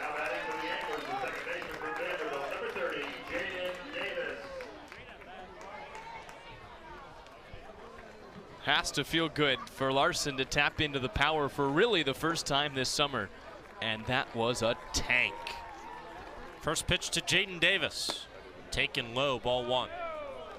Larson on the long trot to celebrate with the dog pound.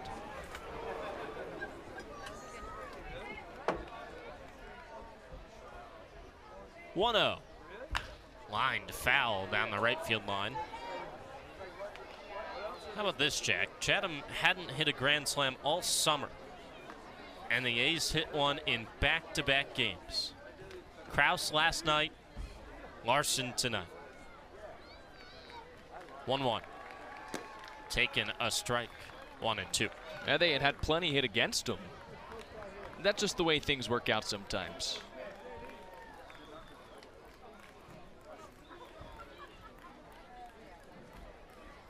Martinez deals.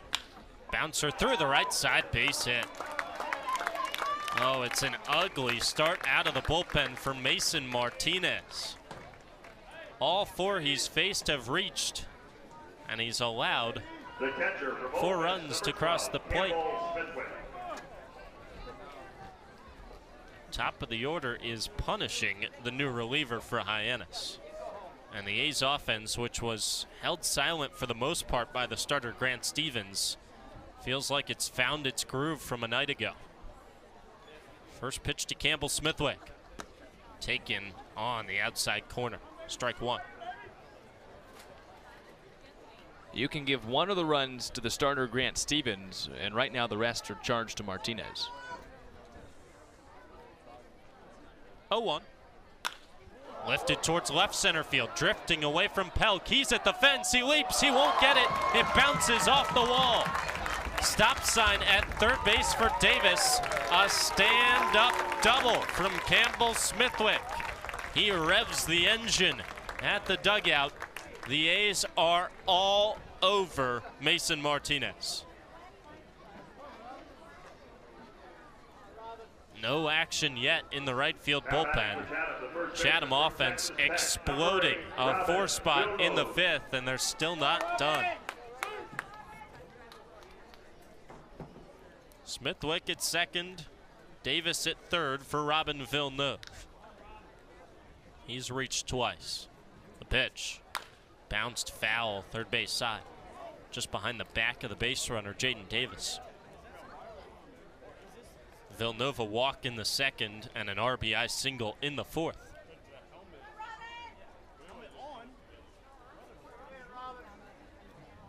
Infield in at the corners. Back up the middle for Hyannis. 0-1. Outside. 1 ball, 1 strike. Chatham 6. Hyannis 2. Bottom of the 5th at Veterans Field. A's have got a 4 spot in the inning. 1-1. Taken low, ball 2.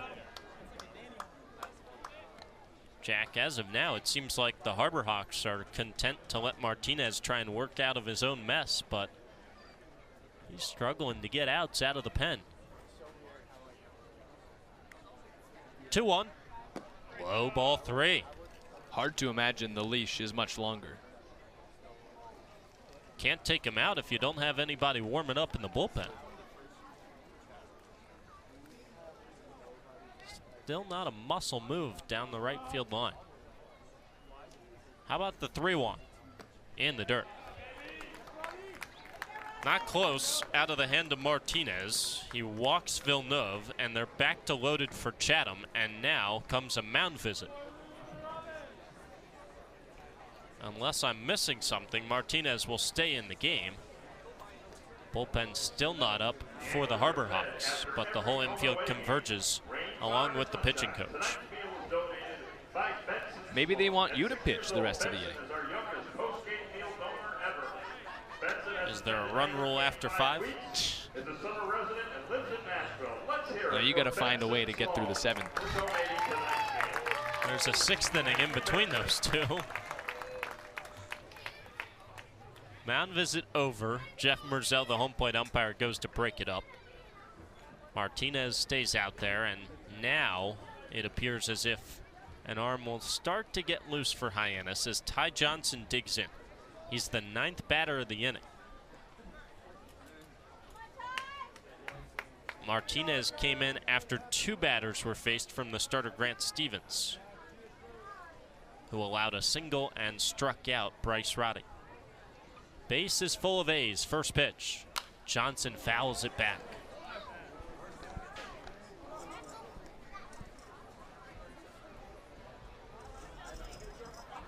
Two teams both put up a 2 spot in the 4th inning. A's are working on a 4 spot right now in the 5th. 0-1. Clocked out towards right field. Did he do it again? Johnson did! Another grand slam. Ty Johnson top spins one just over the right field fence. Oh, the energy is palpable at Veterans Field. Chatham's up 10-2 and a snowman in the 5th.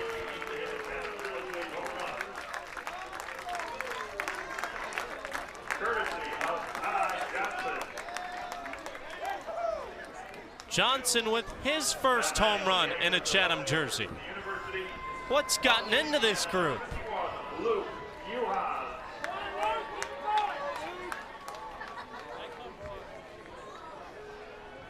Luke Uhas to the dish.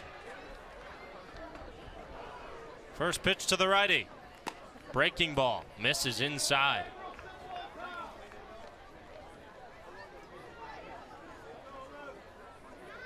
A's are up 10-2 on Hyannis. Pair of grand slams in the inning. The pitch laced on one hop to second, skips off of Selover into right field. He throws it wide. It skips in toward the dugout up the first base line, and that gives Uhas second base. Not sure what Selover was thinking as it skipped off his glove and rolled into right field. He went to retrieve it, and Uhas had already gotten to the first base bag, and he threw it to first and skipped it into the dugout. Rule it a single for Luke Uhas. He's 3 for 3 tonight, as he was last night, and then an E4 that sends him to second base. First error of the ball game from Hyannis. Brings up Roddy. First pitch. On the outside corner, strike one. Still only one out in the 5th. A's have got 8 runs. They've done it so far on 6 hits. Pitch. Popped up, foul ground, third base side. Datalo gives chase. He won't get there.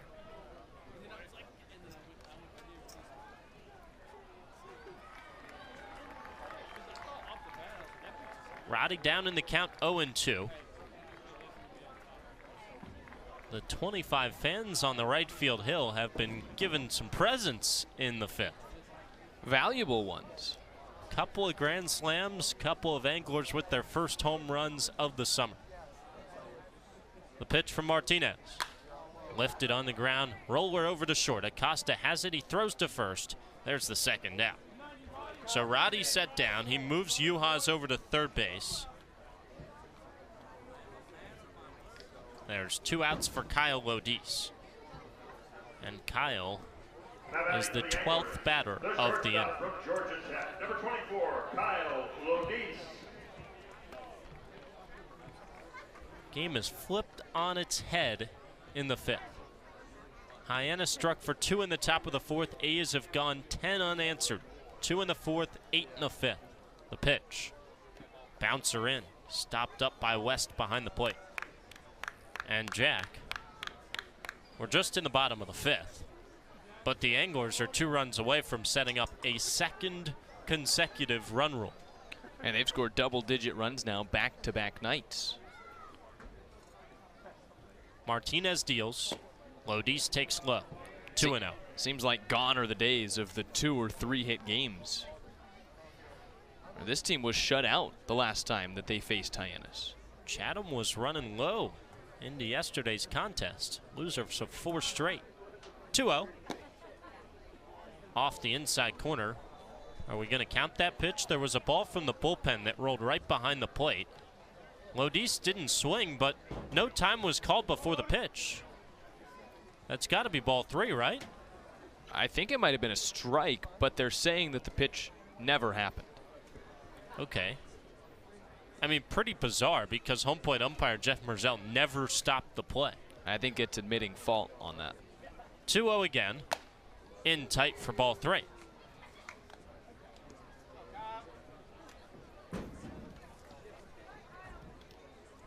Lodis was about the only one that saw the baseball, and he just didn't swing, but it might have been ball 3 anyway. 3-0. Catches a piece. It's another righty up in the pen for Hyannis right now. 10-2 Anglers. Bottom of the 5th. Runner at third and 2 outs. The 3-1. Taken on the outside corner, strike 2. Lodis took a couple steps toward first. He's He's going to have to stand back in. Tanner Franklin is keeping the arm loose just past the dugout. Righty reliever for Chatham has been kept out of this game for a while. 3-1. Bouncer foul. 3-2, I should say. So Lodice extends the at-bat.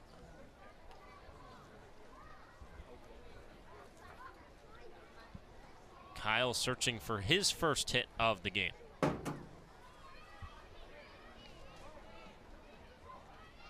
Full count, Martinez set. He offers. Inside, no. Lodice rung up for strike 3. Moved out of the way on an inside pitch, and he's down on strikes looking. Didn't like that one, and that ends the 5th inning. What an inning it was. Anglers go for 8 runs on 7 hits. 1 error in the field, 1 man left on. End of 5, Chatham's up 10-2 on the back of 2 grand slams in the inning. We head to the top of the 6th. Tanner Franklin back on, pitching with an 8-run lead on the Cape Cod Baseball Network. Chatham A's on the air.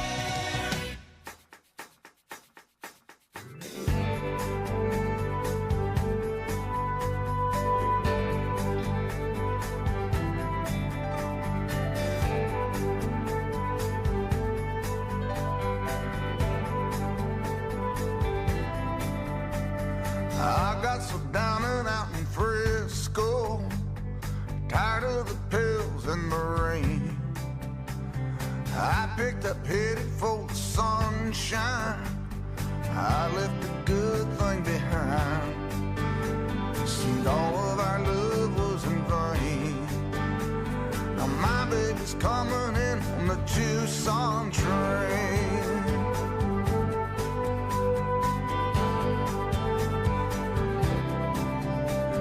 I come here looking for a new life, one I wouldn't have to explain.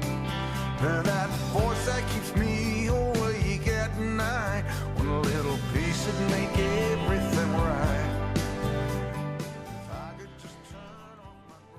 Top of the 6th, and the Harbor Hawks come to the plate in a big hole. Tanner Franklin back on the mound for Chatham. He faces 4, 5, and 6, pitching in a 10-2 Chatham lead. When Franklin came into the game, it was a 2-2 tie in the last inning. Eddie Pelk leads things off. First pitch, fastball outside, ball 1. Pelk 1 for 2. Swinging strikeout and a single. Franklin deals high for ball 2. Tanner Franklin set down the 2 batters he faced in the 5th inning. A's offense supplied him 8 runs of a lead in the bottom half. 2-0. Catches a piece, outer black, 2-1. Franklin was not aided by the defense in his All-Star game outing. 2-1 pitch. Line to third, diving glove stop by Kraus. Chayton Kraus takes away a base hit from Eddie Pelk as he went to a knee. Ranging to his left, and there's 1 away in the 6th. The second baseman, number 7, Eddie Selover. So Franklin gave up 4 runs. Just 1 of them was earned in the All-Star game, and he only pitched a third of an inning. Eddie Saldivar to the plate, right on left. The pitch. Misses the zone, and it popped out of the mitt of Smithwick. Might have been close to being a strike if Smithwick caught it, but he didn't hang on. Makes it a 1-0 count. Jeff Merzel decides that the plate is not clean enough for his liking. He's going to dust it off. Looks much better ahead of the 1-0. Franklin nods yes to the first sign he sees. He winds, he deals. Up and away with the heater. 2-0.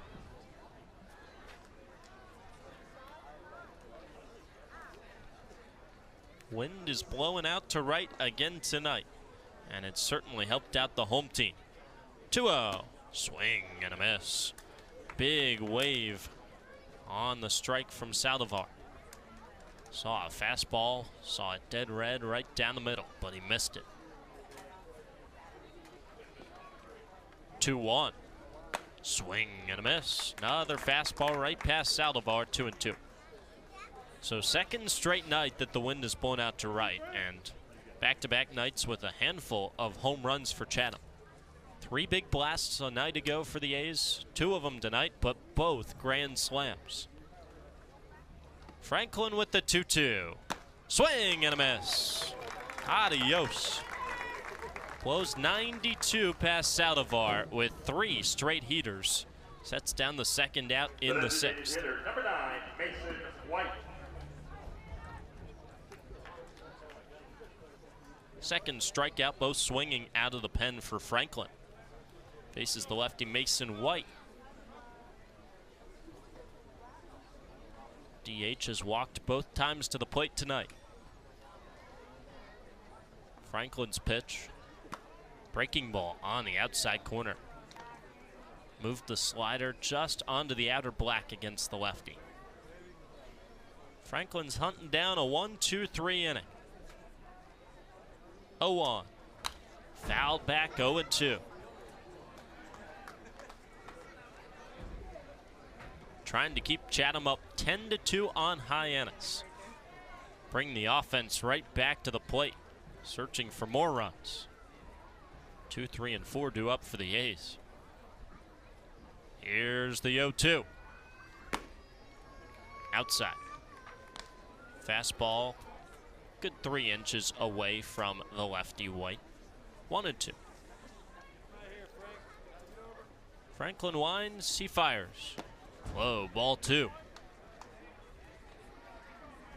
10 runs on 11 hits and 1 error through 5 innings for Chatham. 2 runs on 4 hits and an error for Hyannis.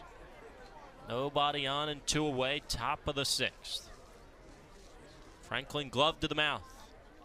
2-2, he rears back, he fires, and he misses high. From 0-2 to 3-2, Franklin trying not to walk White for what would be a 3rd time tonight.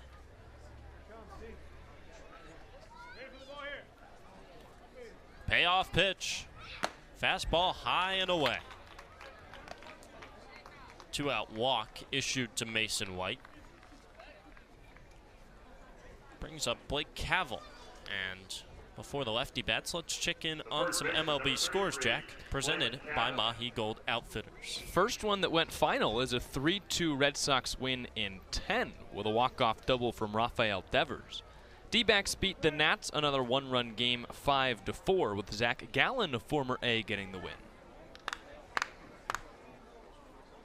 Franklin against Cavell with 1 on and 2 outs. The pitch at the knees, outside corner, strike 1. Cardinals had themselves an A's-like offensive game. 10 runs on 14 hits and a 10-1 win over Texas.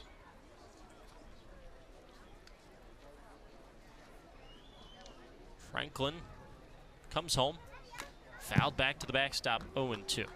Braves beat the Brewers 6-2. Twins beat the Mets, final score of 8-3, and the Yankees beat the Phillies 6-5. All things I like to hear. Blake Cavell, senior out of Western Kentucky. Get this, Jack. He was originally born in Sydney, Australia. Then he moved to Sydney, Kentucky. No way. Oh, yeah. True story. Believe it or not. He awaits the 0-2. He takes up and away. So did he put Sydney in the maps one day, and they just took him to Sydney, Kentucky, and he spotted down there? I don't know, but they're spelled differently. Australia's Sydney spelled S-Y. Kentucky's spelled S-I. 1-2. Outside, 2-2. So a typo in his Google Maps. Apparently. You think he realized he was a long way from home? Yeah. Seasons would be different, right? Bugs would be different. Time would certainly be different.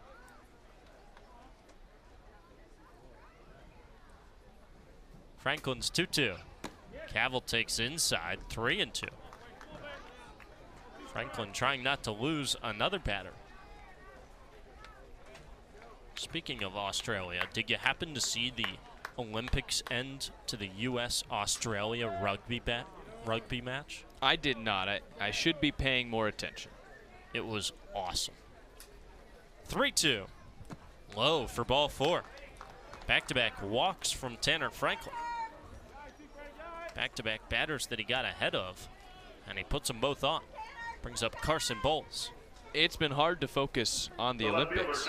Yeah. With everything happening in the East Division in the Cape Cod Baseball League. Yeah, a lot to focus on here on Cape Cod. I did see the end of the rugby match. And basically a buzzer beater, what they call try in rugby for the U.S. women in the bronze medal match. They were down 10-5, and they took it the distance from basically one goal line to the other as the clock ran out. 100-yard kick return. Yeah, it wasn't a kick return, but yeah. First pitch, low for ball 1 to Bowles. Broke a couple tackles on the way as Smithwick goes to visit his pitcher.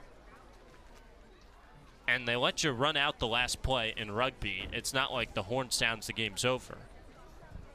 And basically when the player ran across midfield, like the clock had hit zeros, and we went into the extra stoppage time, I guess, and they went down all the way, scored, and then kicked the, I don't know the rugby term, but extra point basically to win it.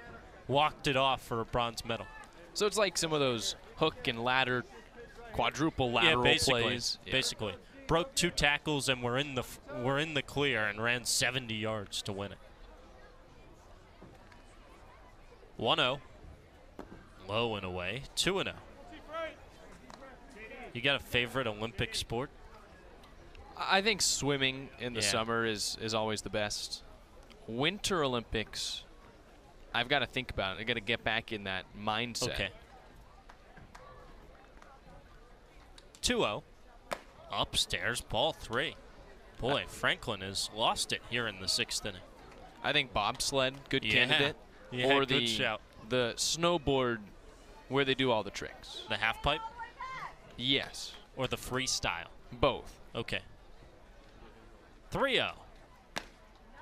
Top of the zone, strike 1. And you? Underrated Winter Olympic sport, curling. Curling's great. U.S. won the gold medal a couple years ago. Big upset. That was great. I can only watch a little bit of curling, though. Yeah, it's pretty slow. 3-1. Swing and a miss. 3-2. Another one specifically for this Olympics. I'm a big fan of the tennis because they're playing it at Roland Garros in France. Typical home of the French Open, so on the red clay. Good look. Did you know that they swam the triathlon in the Seine River? Yes. Also very cool. 3-2. Popped up, foul, and drifting out of play first base side.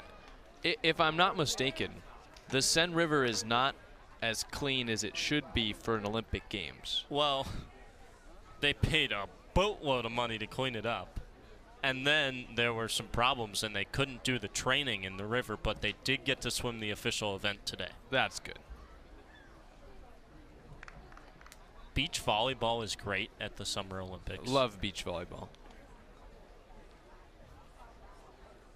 Alumni from my high school, Carrie Walsh Jennings. Really? Who's got many gold medals. Really? Yeah, the GOAT. Katie Ledecky, another GOAT. Yeah. Another gold medal today in the 1500. Another 3-2. High for ball 4. Boy, Tanner Franklin, after getting the first 2 batters in the 6th, has now walked the bases loaded. Puts White, Cavill, and Bowles on with free passes. Good news for Tanner Franklin. He's got an 8-run lead to work with, although they've just put some phantom runs up on the scoreboard for Hyannis. Right now reads 10-4. It is 10-2. Brings up the 9-hole hitter J.P. Acosta. Franklin trying to keep it an 8-run lead. Top of the 6th, 2 down the pitch. Misses outside, ball 1. So interesting story, actually. Carrie Walsh Jennings, for the longest time, held my high school's basketball career points record. Not completely shocked. Got to be a good athlete. 1-0. High for ball 2. So while she was the Gatorade National Player of the Year in volleyball, she also had scored the most points ever for my school. Yeah. And Haley Jones, who went to Stanford, was a first-round draft pick in the WNBA, came through and finally broke that record. Tough part, I would assume, is like the volleyball and basketball seasons overlap. Yeah. So I wouldn't imagine she played every game every season, so that's a tough record to make. The pitch. High for ball 3. Boy, it is all collapsing for Tanner Franklin. In danger of walking home a run. Ball hasn't been put in play since Eddie Pelk lined out to start the inning.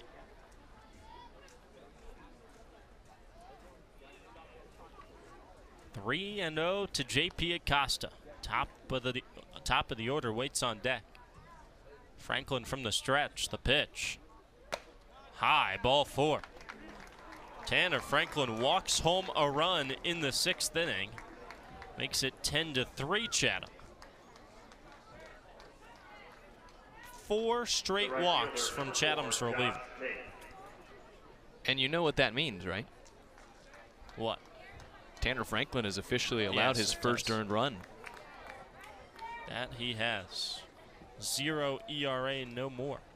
And Eric Batty is out of the dugout to come visit.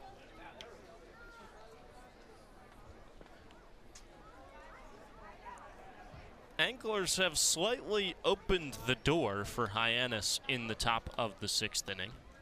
And Chatham's going to go to the bullpen. So Tanner Franklin set down the first 4 he faced across the 5th and 6th innings. And then he walked 4 in a row. He's given up a run. And he's going to exit in a 10-3 Chatham lead with the bases loaded and 2 outs in the top of the 6th. Chatham Barzine called to the bullpen for the Anglers for the 2nd time today. We'll get to the new reliever when we return. A's up 10-3, trying to keep it that way on the Cape Cod Baseball Network. Chatham on TRZ, Cape Cod.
Chatham Barzine called to the bullpen, brings in Jacob Heath for the Anglers in replacement of Tanner Franklin. Righty out of West Florida comes in with the bases loaded and 2 outs in the top of the 6th. A's up 10-3. Faces the top of the order. Josh Tate, right-on-right matchup. Seventh batter of the inning for Hyannis, trying to cut into a 7-run deficit. And the pitch is a slider outside, ball 1. Blake Cavill over at third. Carson Poles is at second. J.P. Acosta leads off of first. 1-run home in the inning on 4 straight walks from Tanner Franklin. The pitch. Fastball hums in for strike 1. 91 on the gun from Heath.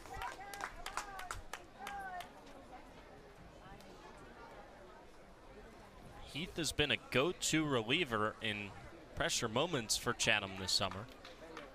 Trying to get the final out of the 6th. The pitch. Foul back, 1-2. Heath trying to leave him loaded for Hyannis.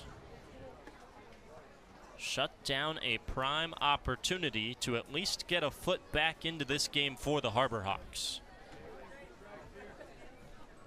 Heath from the stretch. He sets. He looks into the dirt on the mound. He pitches. Just missed the outside corner. Fastball that Smithwick framed up on the outer black, and he couldn't get the strike call. 2-2 the count. Heath comes home again. High and tight, ball 3. Tate started at that pitch, but he spun out of the way of it, and he runs the count to full.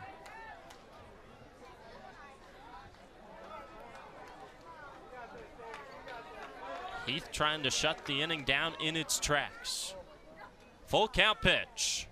Swing and a miss. Heath pounds the Anglers on his white chest.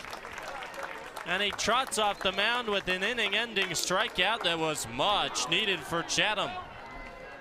He gets a high five from Tanner Franklin on the way back to the dugout, and he slams the door as of now on Hyannis.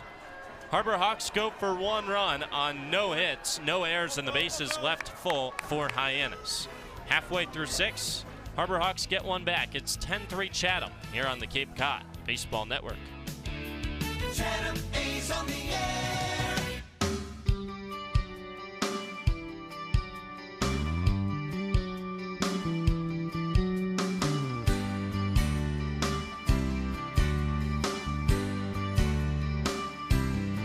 I bet you never heard old Marshall Dillon say, Miss Kitty, have you ever thought of running away? Settling down, would you marry me? If I ask you twice and beg you pretty please. She'd have said yes in a New York minute. They never tied a knot. His heart wasn't in it. He just stole a kiss as he rode away. He never hung his hat up at Kitty's place. I should have been a cowboy. I should have learned to rope and ride. Wearing my 6-shooter, riding my pony on a cattle drive. Stealing a young girl's hearts, just like Gene and Roy, singing those campfire songs. Oh, I should have been a cowboy. Hi, this is Kyle O'Deese from Georgia Tech. You're listening to Chatham A's Baseball with Andrew Selover and Jack Smith on the Cape Cod Baseball Network. Go Jackets. Chatham Barzing called to the bullpen to start your bottom of the 6th inning for Hyannis. Day is done for Mason Martinez. He's replaced out of the pen by Paul Schmitz. Right-handed pitcher out of Houston, coming into his 2nd game. And he's 6'8". 240 pounds for the sophomore out of Houston, Texas. And he enters into a 10-3 Chatham lead. A's send the heart of the order to the plate in the 6th. 2, 3, and 4 due up against Schmitz. Last inning at the plate, Jack. 8 on the scoreboard for Chatham. It's pretty good, right? You think they can one-up it? Yeah, I doubt that. So do I. Chayton Krause leads things off. He singled his 1 time to the plate in the 5th. He'll be the first to greet Paul Schmitz, who gave up 3 runs on 2 hits and 4 walks in his 1 inning pitched so far this summer. May amend my statement. That's mean. First pitch, Krause hunting the fences, waves right through it. Final line for Mason Martinez is 2/3 of an inning, 6 hits, 7 earned runs, 1 strikeout, and 2 walks. 0-1 in the dirt.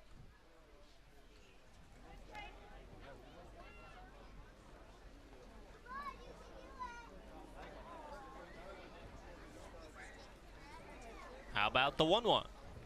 Swing and a miss. Boy, Krause chased after a high fastball up above his shoulders. 1-2.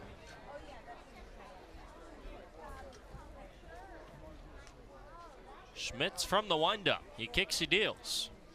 Tipped into the mid, strike 3. Krause down on strikes. There's 1 out in the 6th inning. For Chatham, the right fielder from LSU, number 44, Ashton Larson. Check in on the Cape League scoreboard, Jack. Presented by Sweet Tomatoes Pizza. Big game for Orleans tonight, and they sent their ace to the hill. Paid off a 3-0 Firebirds win over Katuitt. Itsuki Takamoto. Did he get the win? He did. First pitch to Larson is outside, ball 1. It was a pitcher's duel. 2 of the best arms in the Cape League, with Itsuki Takamoto for Orleans and Michael Ebner for Katuitt. 1-0 pitch on the outer black, strike 1. Takamoto goes 6 innings, 4 hits, scoreless baseball with a couple of strikeouts. And Ebner gets the loss on 4 innings of 1-run ball. Schmitz with the 1-1 in the dirt. So Takamoto, a righty freshman out of Hawaii, originally hails from Japan. And he's got a sub-1 earned run average now at 25 innings tossed this summer. 0.71. 2-1. Bouncer down the third base line, a fair ball. Rolling out toward Bowles. Larson's going to try on 2. The throw to second skips away up the first base line.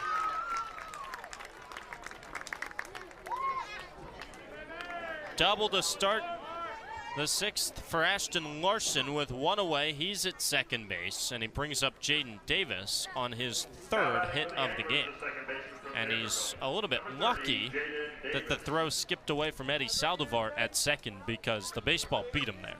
And it beat him there by a good 3 steps. So Takamoto's ERA, 0.71, likely now puts him into qualified territory in the Cape League. Yeah, and that would be the best ERA. He's certainly in pitcher of the year territory in the Cape League. First pitch to Davis. Fouled back. Now the name Itsuki Takamoto might be familiar to Anglers fans for a different reason.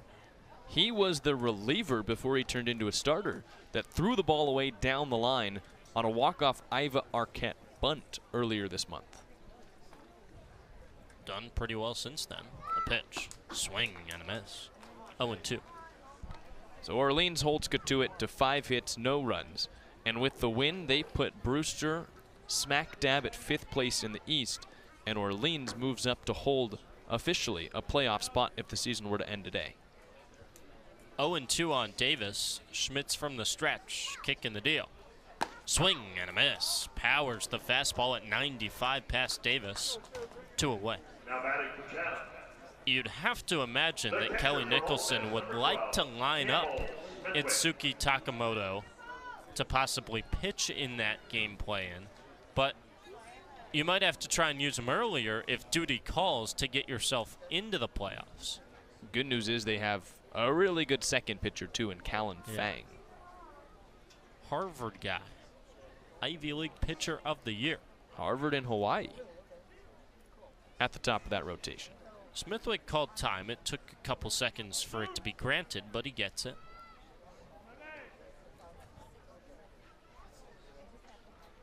One on, 2 outs, bottom of the 6th, the pitch. Up and away, ball 1. So that was game 1. There's only 3 games on tonight, so the only other game has also gone final.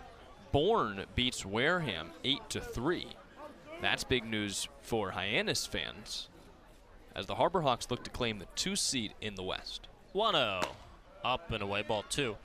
As it stands, Jack, the top 3 in the West who are dueling it out for those top 3 spots would all lose tonight. And it would stay Katuitt with 43 points, Hyannis on 43 points, and Wareham on 41. 2-0. Low for ball 3. And things are getting more and more bleak for Falmouth as Bourne continues to win. Falmouth the off day today, right? Yes. And Bourne now above 500, 17, 16, and 2. Yeah, Falmouth's just about eliminated. Not quite, but close. 3-0. Smithwick takes ball 4. Not a very competitive at bat. There's 2 on and 2 away for Robin Villeneuve. I mean, it would take a perfect storm for Falmouth. They do have one more game against Bourne, but at this point, with the Braves officially over 500 and Falmouth sitting at 14, 20, and 1. Yeah, they're 7 points back with only 5 games left, so maximum points for Falmouth is 10 points, and they've got to make up a 7-point difference. First pitch to Villeneuve, taking a strike. It's not quite. Bourne needs to lose out and Falmouth needs to win out, but it's right there. And that's your Cape League scoreboard, presented to you by Sweet Tomatoes Pizza. Good work. Efficient job. 0-1, Villeneuve takes high and in. So the West could get wrapped up a lot quicker than the East, is what we're learning. It appears as if we're going to go down to the wire in the East Division. And we might be done tomorrow in the West. Yeah. Easy night for you on the Cape League scoreboard. 1-1. Low and inside.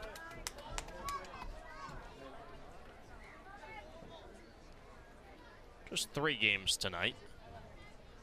Are we back to a full slate tomorrow? You bet.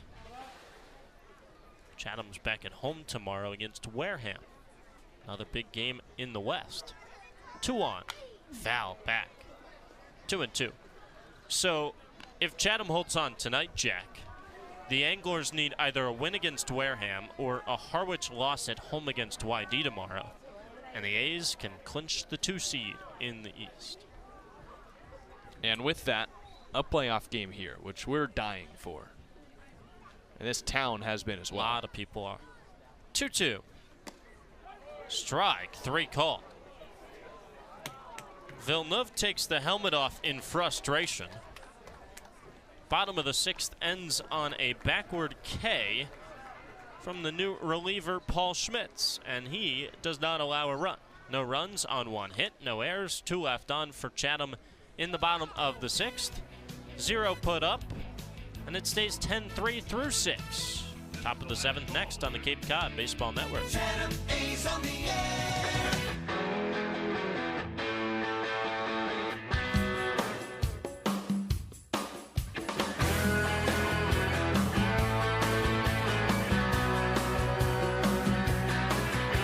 Sun coming up over New York City. School bus driver in a traffic jam, staring at the faces in a rearview mirror, looking at the promise of the promised land. One kid dreams of fame and fortune. One kid helps pay the rent.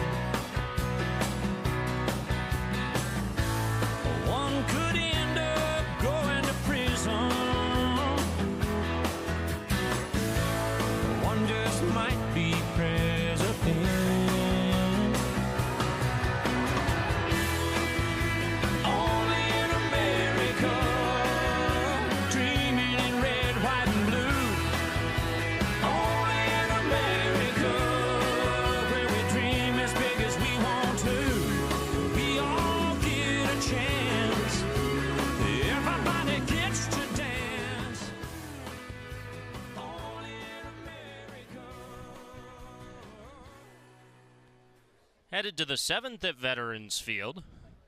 2, 3, and 4 due up for the Harbor Hawks. And Jacob Heath stays on the mound for Chatham in a 10-3 lead.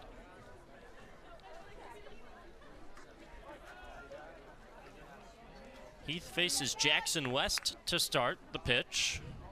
Up and away, ball 1. Back-to-back nights where the A's have put up an offensive onslaught. 13-2 walk-off run rule yesterday. The pitch. Swing and a miss. 1-1.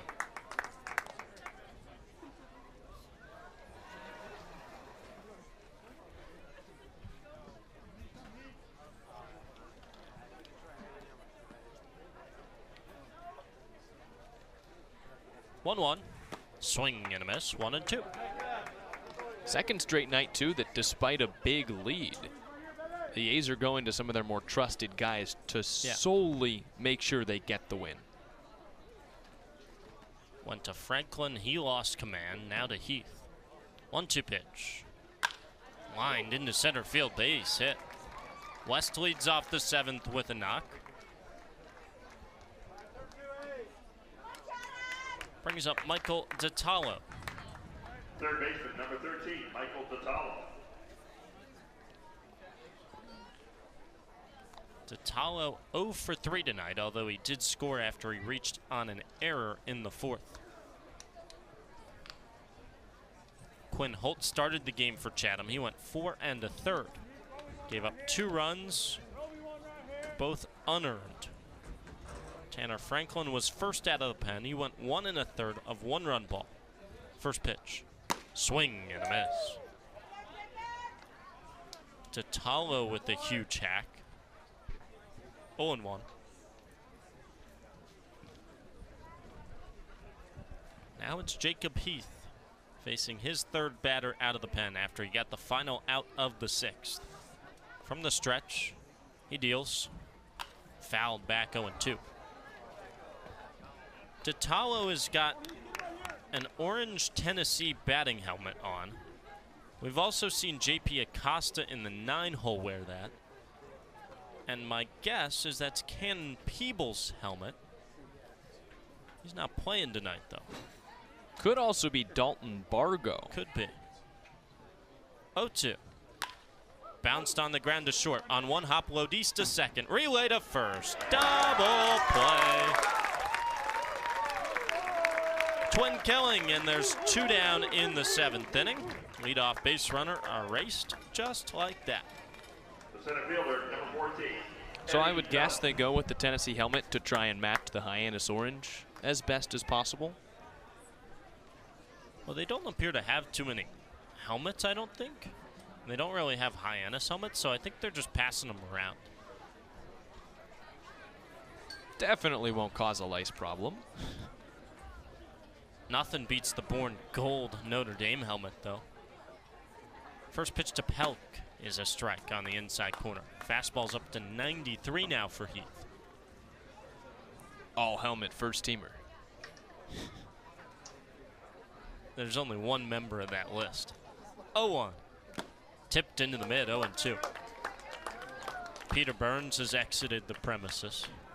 He's setting up for the 7th inning stretch, which is next here at Veterans Field. Could be one pitch away. 0-2. High for ball 1. I thought that was about to be a Dollar Dogs comment. What, you think he's going to get one? Wouldn't put it past him. What if he announced Dollar Dogs from the concession stand? And buys all of them. Snack Shack would be on fire. 1-2, tipped into the mid. Second strikeout for Jacob Heath. He faces the minimum, no runs, 1 hit, no errors, nobody left on. Double play aids the Chatham reliever. 10-3 halfway through 7. Let's get it to Peter Burns. Stretch time at Veterans Field. Hey! All right, it's just the 2 of us. Ready, go. No, here they come, here they come. All right, here we go. We've got the list from Savvy. Caroline, Alex, Anthony, Rob, Morgan, Kelsey, Quinn, Ian, and Sophia. Anybody else? Who else? I said Savvy. So I said I got the note from Savvy. Hi, what's your name? Kelsey. Oh, Kelsey. All right, are you ready? All right, on 3. A 1, a 2, 2.5, 3.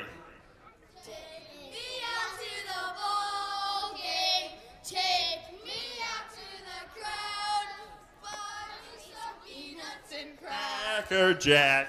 I don't care if I ever get back, so let's root for the Anglers. When it's a shame, for it's 1, 2, 3 strikes, you're out at the old ball game. Awesome. Wonderful performance tonight on the 7th inning stretch here at Veterans Field. Shout out to Kelsey, she nailed it. As we head to the bottom of the 7th, A's need 3 runs to repeat from last night's performance, where they got 4 runs and walked off Brewster in a run rule. And Chatham comes into the bottom of the 7th, up 10-3 on Hyannis. Can't be Luke Uhas tonight. Well, yeah, it couldn't. You're right. Uhas is going to bat second. He's on deck. He can try all he wants. He could get on base. That would help. Set it up. Ty Johnson's going to try and do that. He leads things off. Still Paul Schmitz on the mound for Hyannis. Second inning of work for the righty out of Houston. His pitch skips to the backstop.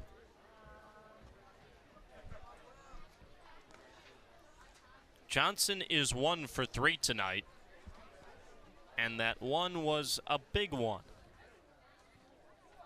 1-0 pitch, swing and a miss. Grand slam from Johnson. Came in the 5th inning, and it was the 2nd grand slam of the inning. 1-1. Fouled back. Oh, it was headed right for us, and it caught the top strings on the netting. Right at Zach Wolf. I mean, that is by far the closest we've had here. Schmitz looks in. He gets the sign. His 1-2. Swing and a miss. Johnson chased away from the zone. First out of the 7th. Luke Uhas digs in from the right side. So these two teams both put up a 2 spot in the 4th. And in the bottom of the 5th, Chatham got a grand slam from Ashton Larson and a grand slam from Ty Johnson. First pitch to Uhas. Over his head, he ducks below the pitch. Ball 1. Both of those were the first home runs for Larson and Johnson, respectively. 1-0. Low, ball 2. Harborhawks got 1 back in the 6th, and that's how we got to 10-3 tonight.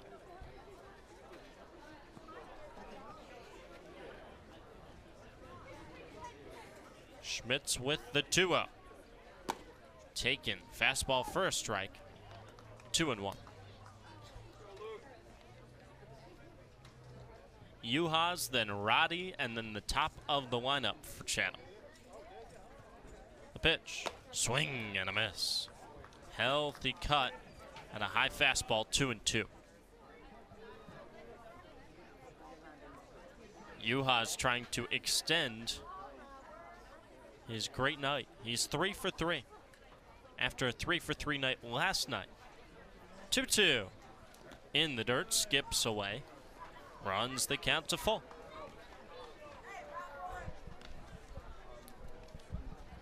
The exact numbers last night for Uhas: 3 for 3 with 2 singles and the walk-off homer, and he also had a sac bunt.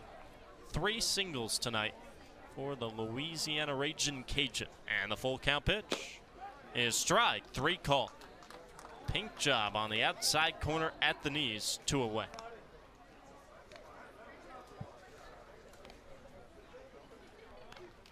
Bryce Roddy bats with nobody on and 2 outs in the 7th.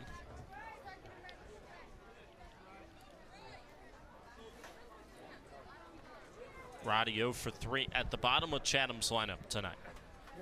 Schmitz trying to hang a second 0 in a row. The pitch. High, ball 1. Fans have thinned out tonight. Not quite as much at stake for the Anglers with a win after they clinched a postseason berth last night with victory. 1-0. Lined into left center field, base hit. First hit of the summer for Bryce Roddy. He goes the opposite way, and he's aboard with a 2-out single in the 7th.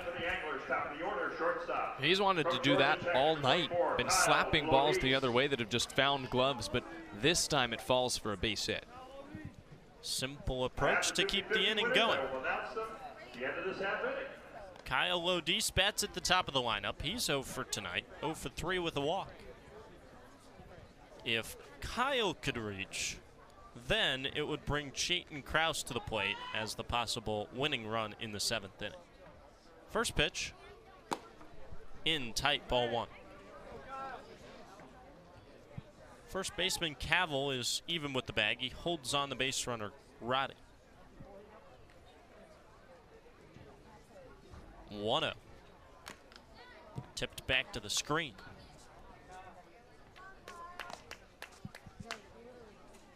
Roddy's single is the 13th hit of the night for Chatham. Everybody has a hit except the man at the plate. Lodis trying to join in on the fun, the 1-1. Inside, ball 2.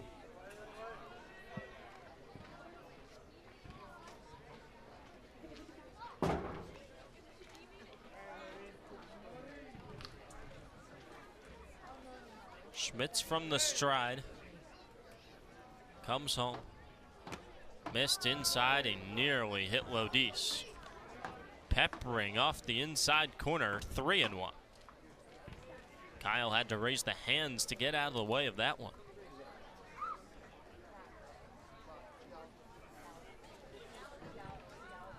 Schmitz trying to end the inning. He's behind 3-1. He pitches. Ball 4. 4 straight inside to Lodis. 2 on, 2 outs. Chatham Krause coming to the dish. Now batting for the Anglers. Not 2 nights in a row. The third baseman from Dallas Baptist, number 28, Chatham Krause. You wouldn't think. I also wouldn't have thought that 2 grand slams would be hit in 1 inning. Krause has 2 home runs this summer. Righty out of Dallas Baptist. Sorry, 3 home runs this summer. Right on right, the pitch.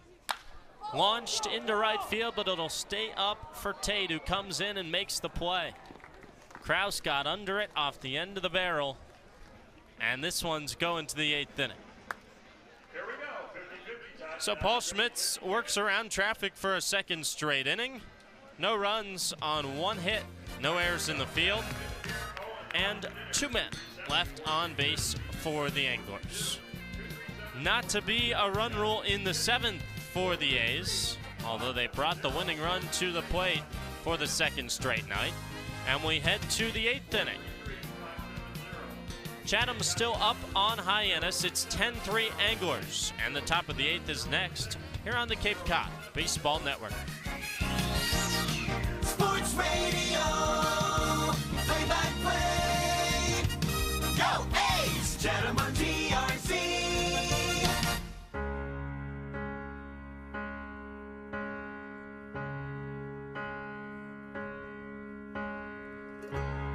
Came in thinking top dollar to that old cotton crop farmer.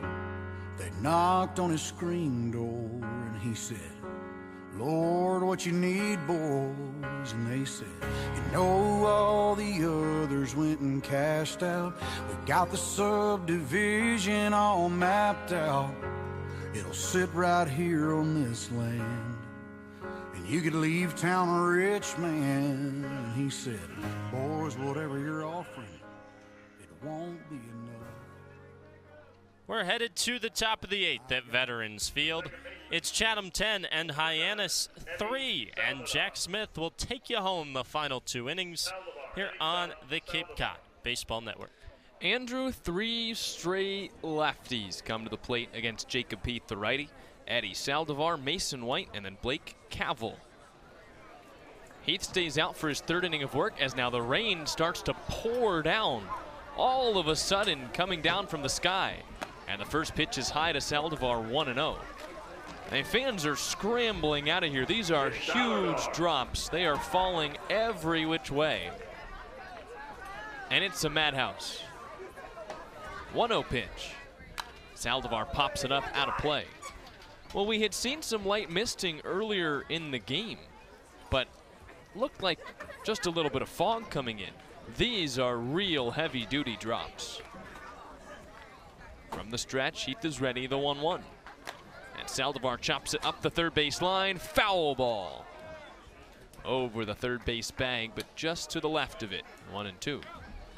And now the pouring rain has turned again to just a light mist. I mean, that, Andrew, came out of nowhere. Oh, yeah. And we seem to be good again. False alarm, we're good. And Jacob Heath is right back on the mound. Let me pull up the handy-dandy radar. Good idea. 1-2 pitch. High with a fastball. 2-2.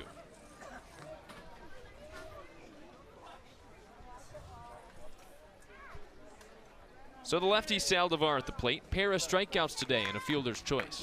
And the 2-2 pitch is lined on one hop to second. Davis gobbles it up. He throws to first. Radar says first out of the 8th inning. Radar says very small cell.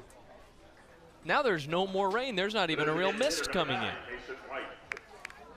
I mean, it's hard to overstate how big the drops were and how much it started pouring down. And now we're clear once again.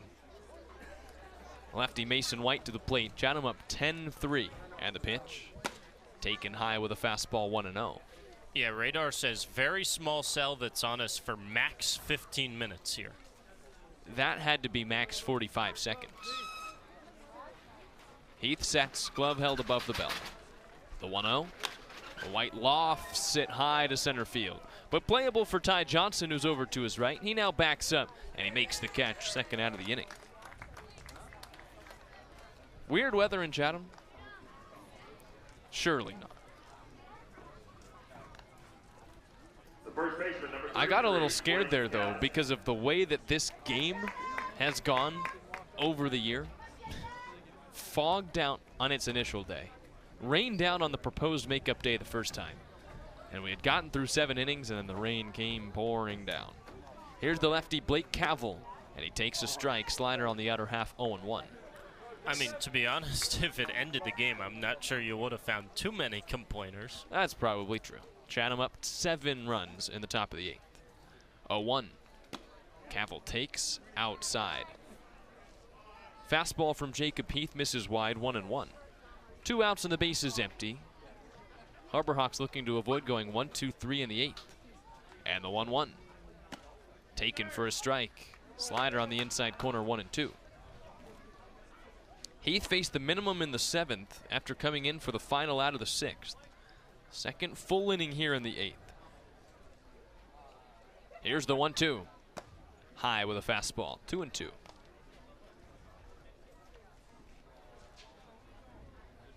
The West Florida righty pins his glove on the front of his jersey and now comes set. Glove below the letters and the 2-2. Outside. Change up a little off the plate. 3 balls and 2 strikes. Cavill has 2 runs batted in tonight, a single back in the 4th, and he's also walked and struck out. 3-2 is popped up out of play. So we'll do it again, still 3 balls and 2 strikes. Still no rain.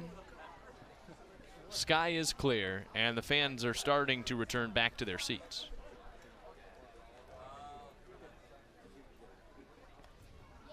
Another 3-2 is hammered foul. Well foul and way deep down the left field line. It's a fought-off fastball, and it's still 3-2. Saldivar bounced out to second to start the inning. White flew out to center. Chatham still holding on to a 10-3 lead. 3-2 again. Chopped off the plate. Heath sprints for it. He gets it and he runs to the bag. En route to first, Jacob Heath picks up the third out of the inning and he steps on the pillow to retire Blake Caffel. The rain came and went for about a minute, and it's a 1-2-3 inning for Chatham's right-handed reliever. No runs on no hits, no errors in the field, no runners left on base. Heading to the bottom of the 8th, Chatham still up 10-3, and we hope the weather stays nice here at Veterans Field on the Cape Cod Baseball Network. Chatham on TRZ, Cape Cod. Hooked on a feeling, I'm high on believing that you're in love with me. Lips as sweet as candy, its taste is on my mind. Girl, you got me thirsty for another cup of wine. Got a bug from you, girl, but I don't need no cure. I just stay a victim if I can for sure. All the good love when we're all alone. Keep it up, girl. Yeah, you turn me on. I'm hooked on a feeling. I'm high on believing that you're in love with me.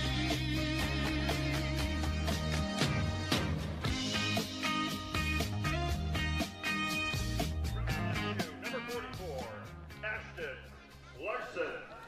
Big boppers coming to the plate for the A's in the bottom of the 8th, who already hold a 10-3 lead over Hyannis. Ashton Larson, Jaden Davis, Campbell Smithwick, the 3 to the plate against Paul Schmitz, the right-handed reliever who stays on the hill for the Harbor Hawks. He works from the windup. He looks at Larson. He kicks and he deals. And he misses outside with a fastball 1-0. Larson's working on a 3-hit night. And I'm sure his favorite of all of them, his first Cape League home run, a grand slam in the 5th. 1-0. Misses outside again. 2 balls and no strikes. Larson lined out to center on a hard hit ball in the 1st, then slapped a single in the 4th, launched the grand slam in the 5th before he roped a double in the 6th. 2-0. He bounces this one up the middle towards the second base bag, but Acosta's right there. Behind the bag, he slings the throw and he gets Larson. 1 out in the inning.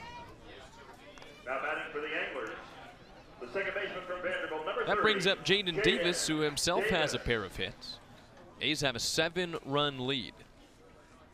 They got 8 of those runs in the 5th on not only Larson's grand slam, but another grand slam by Ty Johnson later in the inning. That 8th put him in front, and they have not looked back. First pitch to Davis is popped up foul. Oh, he really tried to get his good swing off. He did, but he popped it up behind home plate. So it's no balls and 1 strike with 1 out, and the base is empty. 0-1 pitch. Taken for a strike. Fastball on the outside corner, 0-2. Schmitz worked a scoreless 7th. Looking to do the same thing here in the 8th. Ahead in the count, 0-2. He deals. Strike 3 call. 3-pitch sit him down. Paul Schmitz gets Jaden Davis rung up on an outside fastball, and there's 2 away in the 8th. So here comes Campbell Smithwick with 2 outs now and the base is empty. Smithwick plated the first run of the day for the A's on a sacrifice fly in the 4th. A's would end up tying the game in that inning. Since then, Smithwick has doubled and scored and walked. 3 straight productive at-bats for Soup. And the first pitch here. He pops it up out of play. Just a flared fly ball past the third base dugout, 0-1.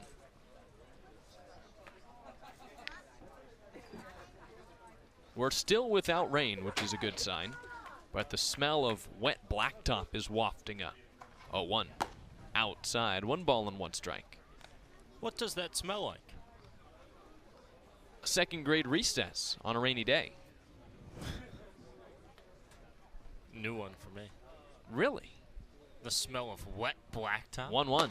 High with a fastball, 2-1. And then you dribble the basketball on it. Basketball would get dark. Your hands would get different shades. None of it would smell good. And you are currently smelling that? I did. Okay. Seems fine to me. 2-1. Fouled away. 2 balls and 2 strikes. 2 outs, the base is empty, and 1 undeveloped nose to my left. A's have a 10-3 lead, bottom of the 8th inning. Paul Schmitz looking for back-to-back strikeouts in a 1-2-3 frame. From the windup, he stares in for the 2-2 sign. He nods, and he throws. And Smithwick lines it foul. Out of play, third base side again. We'll do it again, 3 balls and 2 strikes. Smithwick was just 1 for 19 across his last 6 games played. But tonight, that sacrifice fly, he picked up the double. 2-2. And he hits it high down the right field line. Hooking towards the line, it's in foul territory, and it's down, a foul ball. Average was at a season low 271 coming into the night for Smithwick. But Andrew, he really has to rebound from that because the A's are going to rely on him a lot more now. With Ike Irish taking off, done for the summer, Smithwick is now, most of the time, the everyday catcher. Yeah, brought in a new addition today. We haven't seen him yet, but Daniel Jackson, catcher out of Wofford, transferring into Georgia next season. So, too deep in the catcher position, but Smithwick has got to be the go-to guy, at least for now. Another 2-2. He chops it up the middle, past the second base bag, a base hit. Smithwick turns around first, he puts on the break there. Second hit of the night, and he's aboard with 2 outs in the 8th. And if Campbell Smithwick can continue to hit the way he did at the beginning of the season, and not the way he has been when he's been slumping, the A's don't lose a ton from Ike Irish leaving because Smithwick for most of the season was the A's best hitter for average. Yeah, he's dropped off a little bit, but seems to have found his stride tonight. Here's Robin Villeneuve, runner at first, and he lines it back to the screen, 0-1. Villeneuve has seen now everyday time at first base, and tonight he's made it count. A pair of walks and a single. He has scored a run and he's also struck out. Righty hitter against the righty reliever Paul Schmitz, who's set from the belt, from the stretch. 0-1. Villeneuve takes low, 1 ball and 1 strike. A 10-3 A's advantage, bottom of the 8th. Double-digit runs for the second consecutive night after a 13-2 win over Brewster last night. 1-1 from Schmitz. Villeneuve takes a strike. Fastball pours in over the outside corner, 1-2. Smithwick at first, 2 outs in the inning. Won't be a 1-2-3 frame for Schmitz, but he can keep things scoreless for his 3rd consecutive frame. 1-2 on the way. In the dirt. Chest protector block from West. The catcher keeps it near home plate. 2-2. Ty Johnson waits on deck. If the A's can get him to the plate, set up another potential walk-off run rule win for a guy who's already homered tonight. 2-2 home. Down low, 3 balls and 2 strikes.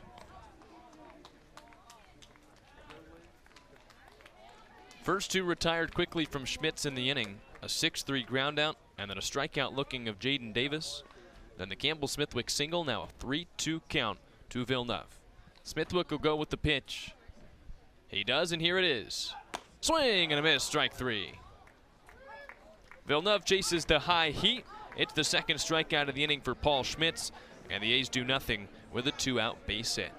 So they'll have to settle for a 7-run lead heading into the 9th. No runs on 1 hit, no errors in the field, and 1 runner left on base. It'll be Bowles, Acosta, and Tate. 8-9-1 in the 9th. Cam Johnson, the lefty, is coming in. A 10-3 A's lead as they look to win their 2nd straight game here on the Cape Cod Baseball Network. Chatham on TRZ, Cape Cod.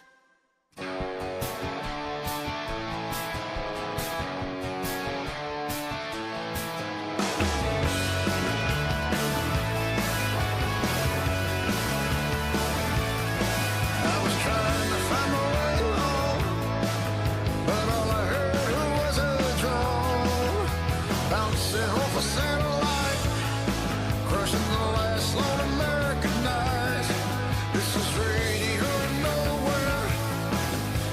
Is there anybody alive out there? This is radio nowhere. Is there anybody alive out there? I was sitting around a dead dial, just another lost number in a file, dancing down a dark hole, just searching for a world with some soul. This is radio nowhere. Is there anybody alive out there? This is radio nowhere. Is there anybody alive out there? Is there anybody alive out there? I just Hi, this is Jaden Davis from Vanderbilt University. You're listening to Chatham A's Baseball with Andrew Selover and Jack Smith on the Cape Cod Baseball Network. Top of the ninth coming to you live here at Veterans Field. A's hold a 10-3 lead, looking to hold on to win their second straight game. And for the Harbor Hawks coming up in the inning, it's 8-9-1. Bowles, Acosta, and Tate, and they'll face a new pitcher for the A's. This call to the bullpen is presented by Chatham Bars Inn. It brings Cam Johnson to the hill, the 6'5", 250-pound freshman heading from LSU to Oklahoma. And Eric Batty sending him out for the ninth inning, up 7, trying to unlock something here down the stretch of the summer. Andrew, to put it bluntly, it has not been the most successful summer for Cam Johnson. It has been up and down. And Eric Batty, I think, is hoping that we see the Cam Johnson that pitched against Hyannis the last time that he pitched against the Harbor Hawks. Yeah, he's had 3 appearances, and 2 of them he hasn't been able to throw strikes.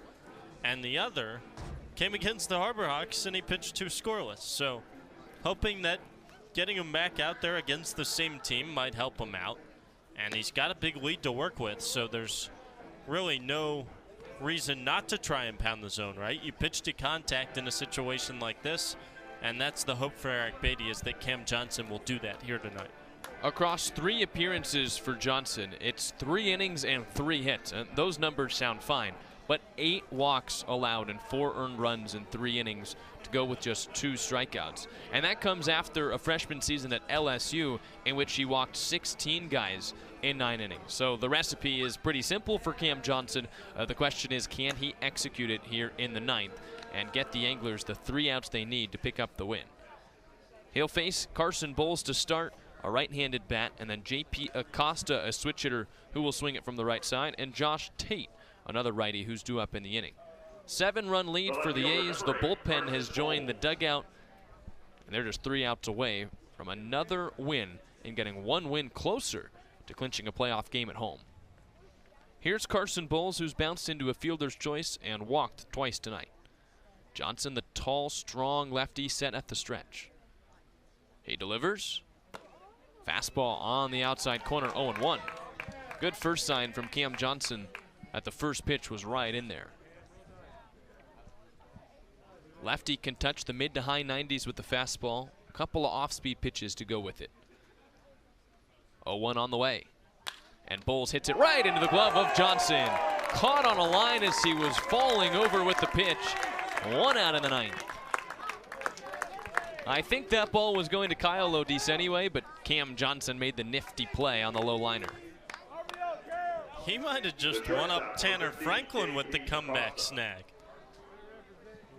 So the lefty falls off the hill, which means that the glove that's on his right hand falls towards third base, and the line drive that was on that side of the rubber went right into his glove, about an inch or 2 above the dirt on the mound.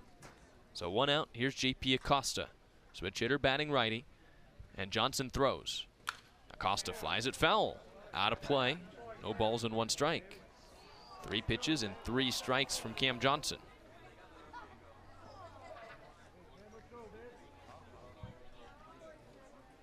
Johnson expected to be a big piece at Oklahoma out of the transfer portal next year. Sooners sent him to the Cape to the A's to try and hone in some of these delivery mistakes. 0-1. Check swing pop-up into shallow right. Davis out. He slides and he can't make the catch. It falls down in front of Larson and past a sliding Davis for a base hit. A runner aboard with 1 out. And Oklahoma, Andrew, hopes that throughout the summer, Cam Johnson can tune up before he goes to Norman in the fall. What a bizarre start to the outing. A line drive that he snags, and then a check swing that was hit hard enough to get it to the outfield grass for a single. Yeah, you don't see those all that often. Davis might have had a sliver of a chance. It looked like he slightly overran it on the route he took out there, but would have been a miracle of a catch if he pulled it off. Still a 7-run lead, top of the 9th. At the top of the order, back up, runner at first and 1 out. Pitch to Tate, outside with a fastball, 1-0. And it was a good pitch, too, that Johnson made to the 9-hole man, J.P. Acosta. He checked his swing at a high fastball, didn't really want to go around, but he picks up his first Cape League hit, and he's off of first. 1-0 home. On the outside corner. That time the slider from Johnson, 1-1. That slider he calls his best off-speed pitch and can go from the high 80s to sometimes around 90. He deals. Swing and a miss. Blew the fastball by him, 1-2. Third pitch for Johnson is a changeup. We'll see if he has the confidence in that pitch to go to it at any point in this outing. Working with a 7-run advantage. Kicks and fires. Slider is low. 2 balls and 2 strikes.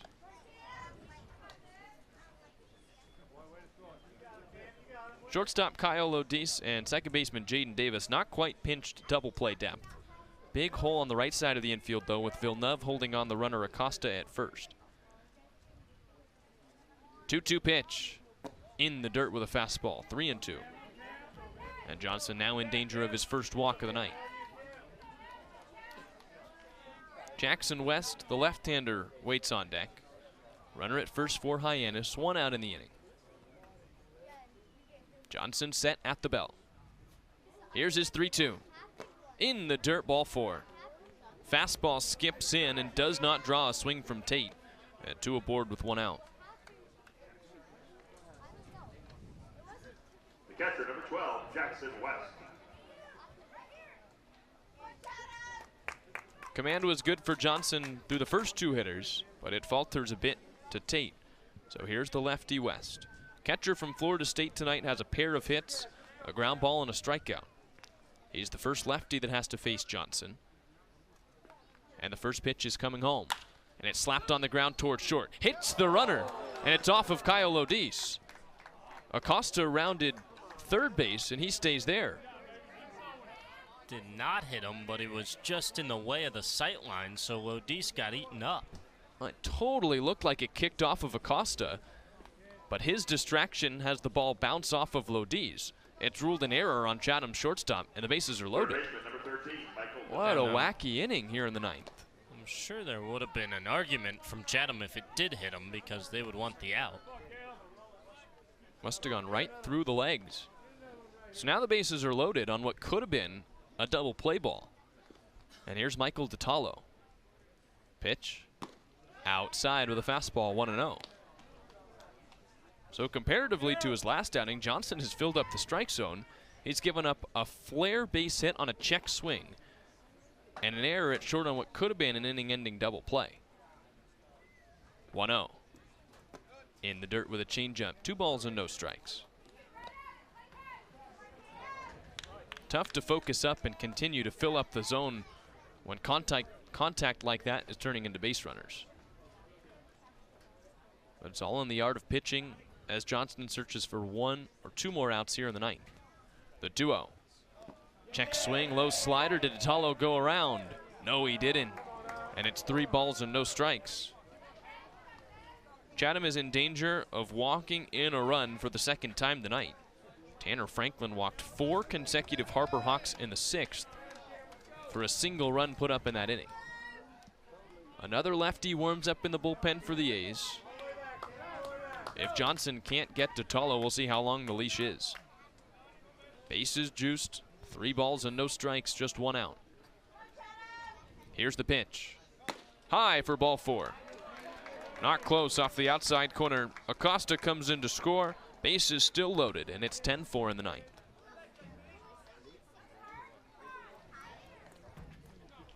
Eighth walk of the night for Chatham pitching. And it's hard to believe that hearing that number, the A's have a 6-run lead here in the ninth. But Eddie Pelt comes up, bases still juiced. Another lefty facing Johnson. Here's the delivery. Outside with a slider, 1-0. 5 straight out of the zone for Johnson. He's walked 2 in the inning. He's given up a run, a single and an error. Big burly lefty sets at the belt. Comes home 1-0. High and tight, 2 balls and no strikes. This is one of the concerns, Jack, with Johnson, is that once he loses it, it really starts to snowball. Dominoes starting to tick down for Cam Johnson here in the ninth. 2-0 pitch. Not close. In the dirt with a fastball. 3-0. 7 straight out of the zone.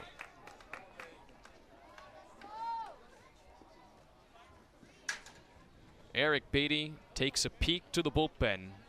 If this next pitch isn't a strike, it might be the last one Johnson throws. Chatham's manager has a clipboard in his left hand and a crink in his neck looking down the line. 3-0 pitch. Slider is in there. Over the inside corner this time, and that brings some claps from the fans at Veterans Field. They've waited late into the night now, searching for a Chatham win. Almost at the 3-hour mark here at Veterans Field. 3-1 to Pelk. Inside, ball 4. And another run scores for Hyannis. It's now a 5-run lead for the A's.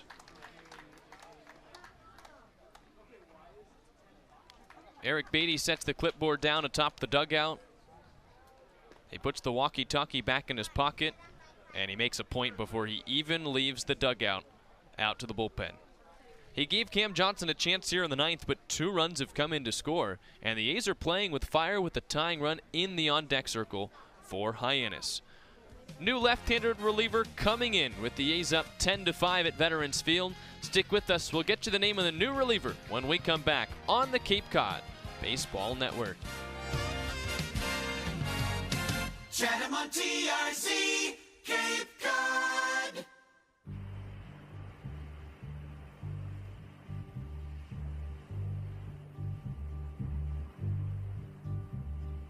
Sitting in the morning sun, I'll be sitting when the evening comes, watching the ships roll in, and then I'll watch them roll away again.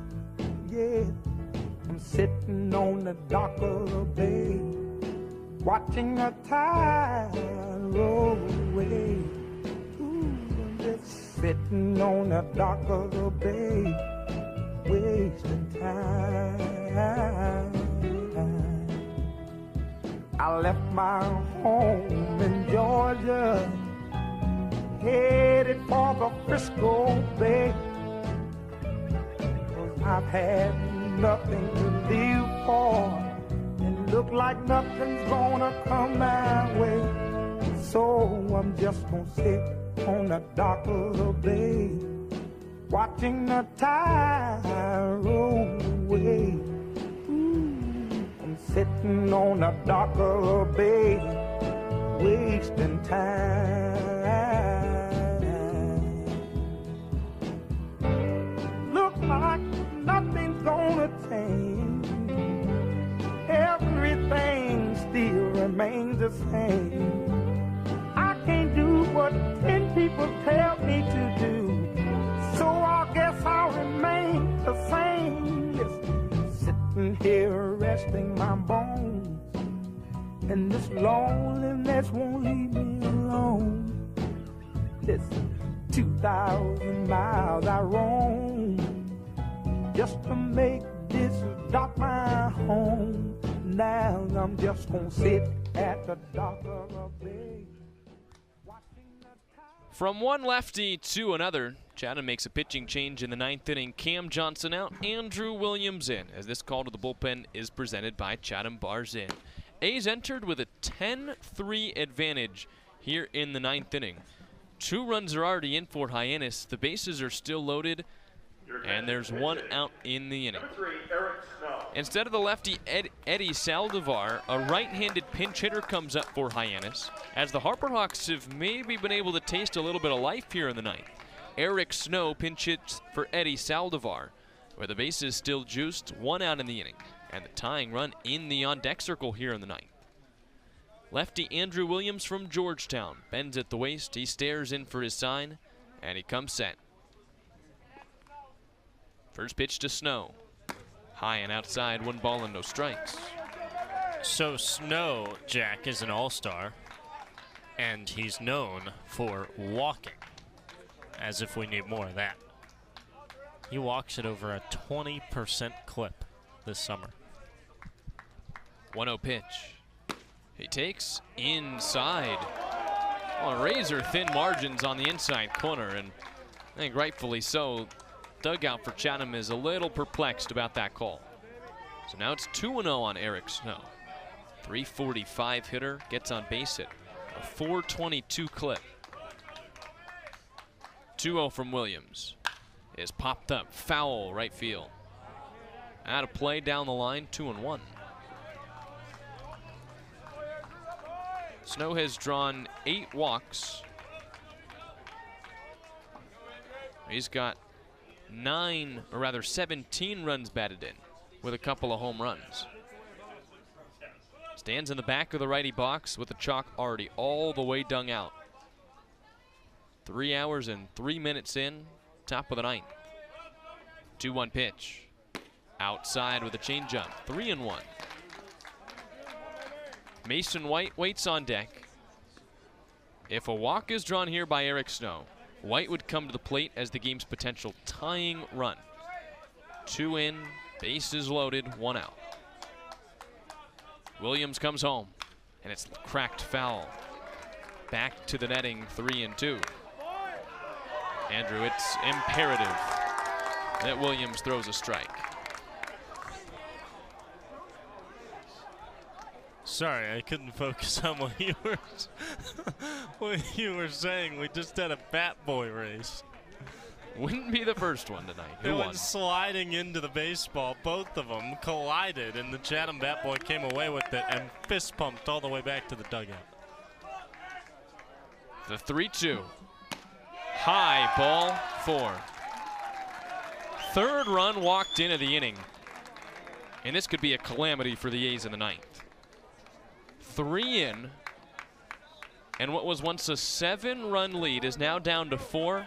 Mason White steps to the plate as the potential tying run. Big home run hitter at Arizona this year. Absolutely has the power to knock one out of here. And it's not like there are 2 outs in the inning. Just 1 away with the bases loaded. 10-6. Left on left. Williams throws. Slider hits the top of the zone. White lets the shoulders drop towards Jeff Merzel. It's no balls and 1 strike. Mason White tonight has walked 3 times and scored 2 runs. Last time up, he flew out to center. 0-1 pitch. In the dirt, and a sliding block from Smithwick. That saves a run. DeTalo's at 3rd, Pelk is at 2nd, and Eric Snow, who drew the 10th walk the night for Hyannis, is at 1st. 1 ball and 1 strike on Mason White. Here it is. Swing and a miss. Boy, he wanted it all on 1 swing on a high fastball, and it's 1-2. Ramon Orozco from the 3rd base dugout ushers the Chatham outfield deep. No doubles defense. Infield plays back 2. Bases loaded, 1 out. 1-2 pitch. It's hit high in the air, right field. Larson is back to the track. He's at the wall. He makes the catch with his hand on the fence. DeTalo tags, he heads to the plate.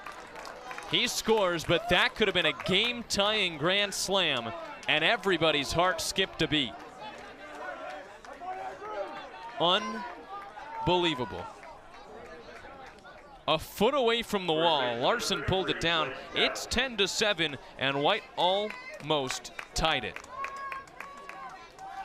So now the 9th hitter of the inning comes up. Still the potential tying run. It's Blake Cavell from Western Kentucky. Runners at the corners, 2 outs, 4 in. Williams pitches. Slider hits the inside corner, 0-1. Well, you wouldn't have guessed when it was 10-2 that it would be a tense game in the 9th. Chatham had a 10-3 lead entering this inning. 4 runs put on the board by Hyannis, and just 1 hit in the frame. 0-1 home. And Cavell ropes it to first. It's caught by Villeneuve. And that'll do it. Take a deep breath and enjoy a 10-7 win. Anglers hold on in the 9th despite 4 9th inning runs from Hyannis. Well, Eric Batty took a gamble throwing Cam Johnson out there. He struggled. Andrew Williams came in and it almost blew up right in the face. Tough spot to come into that baseball game after a whole lot had happened already in the 9th inning, and nearly that game flipped on its head. Not a ball that probably should get out, to be completely honest, off the bat of Mason White, but the wind is blowing out to right, and we've seen in the last 2 days, if you can get the ball up into the airstream, it's going to keep carrying. And when Larson went back to the fence, I think everybody in this ballpark thought it might be out of here, because he got back there quickly and he was under it, and that ball might not have been leaving the ballpark, and in the end. His behind was on the wall as the ball came down all the way, and he had his hand on the top of the fence. Good thing he didn't need to use it to leap. He made the catch without having to leave his feet. So it's a 10-7 Chatham win. It feels a bit anticlimactic as the A's almost blow it in the 9th inning, but they pick up their 2nd consecutive win. They get back to 500, and they're just a game away from clinching the 2 seed in the East Division and hosting a playoff game here at Veterans Field. The Anglers Extra post-game show is next. Take a couple deep breaths before we get there. Highlights and interview, and the rest of the game coming up on the Cape Cod Baseball Network. Sports Radio, play-by-play. Go A's! Chatham on TRC.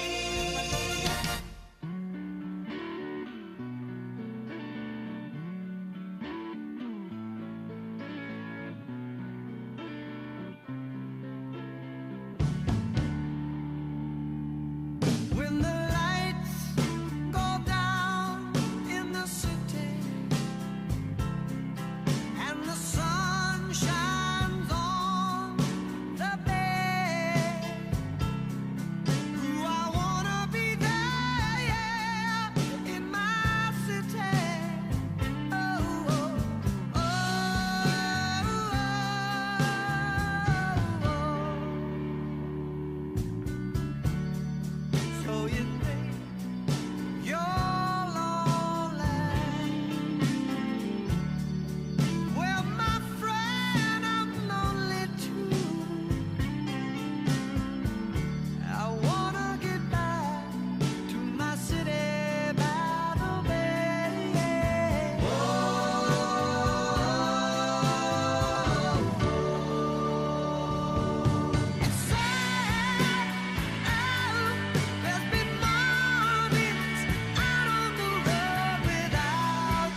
Extra.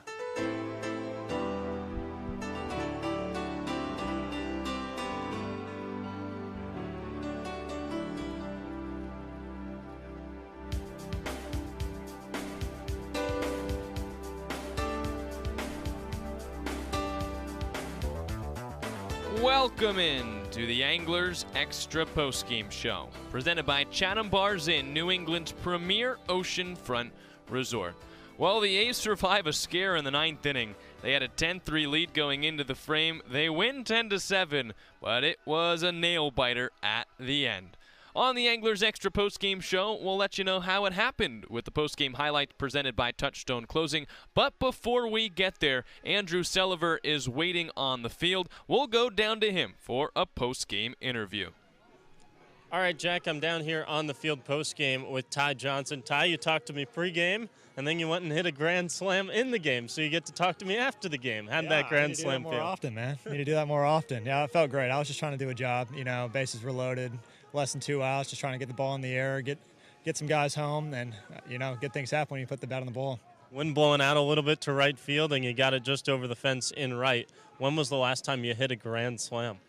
Last summer, actually. Yeah, so it's been a little bit, but yeah, I'm just used to singles for the most part, so that felt pretty good getting one over. Where was that grand slam last summer? It was actually in Madison, Wisconsin. So I was playing in the Northwoods up there, and that one felt pretty good too. So that feeling never gets old. You got to do it and follow up another grand slam from Ashton Larson in the same inning. Can you remember a time where your team hit 2 grand slams in one inning? No, I can't. I'll tell you what, it's fun being in a lineup with so many dudes. I mean, Ashton had a great night. Juhas had a great night. I mean, we just got dudes up and down the lineup, and it's really fun to hit around those guys. We talked about the momentum coming into this game from last night's performance. How much do you think that offensive onslaught last night carried into tonight? I think momentum plays a huge role in this sport, and just seeing that success last night helped us gain confidence for tonight. We can just go out and be ourselves. What do you think the difference was in that 5th inning? Why did you guys turn it on right then? You know what, man? I think it was just like that domino effect. Like one guy gets on, and then we're like, oh, like we can do this. We can string some hits together. We can string some ABs together. So I think just that seeing the guy before you do it really helps out your at bat as well. Got a little close down the stretch here at Veterans Field. You were out in center field, so you had a good view of it. What'd you see on the ball to right in the 9th? That was a heck of a catch by Ashton. I mean, that thing was going over the fence. I mean, that's a pretty short fence out there, and he stuck his glove up. I put my hands on my head immediately. I mean, I couldn't believe it, but a win's a win, no matter how pretty or ugly it is. 2 in a row, back at home again tomorrow. What do you like most about playing here at Veterans Field? It's a fun atmosphere. It's just that it's got that old-time baseball feel. It's just pure baseball, and it's a lot of fun playing here. All right, Ty, interview tomorrow before the game, and you hit another home run? Gotta have it. All right, Ty Johnson here on the postgame show. Back to Jack for the rest of the Anglers Extra postgame show. Well, good deal. Do an interview and then hit a grand slam. It seems like a pretty good recipe, and we'll see if Ty Johnson holds up on that tomorrow and does another interview with Andrew Selover. This is the first time all year that someone's done 2 in one day, but Ty Johnson hits a grand slam for his first Cape League home run. That'll come up later here on the Anglers Extra postgame show as we start the postgame highlights presented by Touchstone Closing. We won't start with the inning that had multiple home runs. Instead, we'll start with Hyannis at the plate. Both teams went scoreless through the first 2 innings, and then in the 3rd against Quinn Hull, J.P. Acosta flew out to start the frame. Josh Tate hit a single, and then Jackson West came to the plate. It had been a relatively quiet day so far when it came to scoring runs for both teams. Hyannis had a couple of base runners, but Jackson West looked to plate the first run of the day for the Harbor Hawks. Looks there and deals. And it's slapped towards left, tailing away from Juhas, down a base hit. He picks it up, he throws, and it's to the plate. The tag is in time. Sure didn't look like Campbell Smithwick had much of a chance as the throw was up the line. But he got the ball, he twisted his body, and he tagged the back of Josh Tate around 3rd heading home. An outfield assist for Luke Juhas, 2nd out of the 3rd inning. Juhas didn't get to the ball super quickly, and his throw went over the head of Chayton Krause at 3rd, but Campbell Smithwick with the nice save and the tag applied to keep a run off the board in the 3rd. A's would go scoreless in the bottom half of the inning, and Hyannis wanted to make sure to leave no doubt in the fourth. Michael DiTallo reached on an error and then advanced on back-to-back wild pitches in the fourth inning. After that, there were a couple of strikeouts, but Mason White drew a walk on just 4 pitches against Quinn Holt, and Blake Cavell, the left-handed hitting first baseman from Western Kentucky, came up against Holt. Holt had skirted the line in his first 3 innings and was looking for a scoreless fourth, but Blake Cavell would look to stand in the way. Nods to the first sign he sees. The tall righty is set. He kicks, he deals. Lined into center field, a base hit. 1 run scores. Here comes White from second. No throw to the plate. Blake Cavell gives Hyannis the lead for the first time today. A 2-run single in the fourth, and it's 2-0 Hyannis. So the Harbor Hawks had the early lead and would not score Cavell from first base. Quinn Holt got out of the rest of the inning and limited the damage to just 2 runs. Sends us to the bottom of the fourth inning when the A's would start to get in business for the first time against the lefty starter Grant Stevens. Stevens' first time through the order gave up just a hit and a walk and was through 3 scoreless frames. But Ashton Larson started the inning with a single. Jaden Davis fought one off through the right side of the infield for back-to-back hits for the A's. So 2 runners were aboard as Larson went from first to third on the play. Set up a prime RBI opportunity for Campbell Smithwick, who was looking to break out of a slump. Lefty deals. Lined into left center field. Bowles drifts back. Larson ready to tag. Bowles has it. Larson tags up. The throw from left field is not in time. Larson scores standing. Campbell Smithwick drives home Chatham's first run of the game. A's cut the Hyannis lead in half, 2-1 in the bottom of the fourth.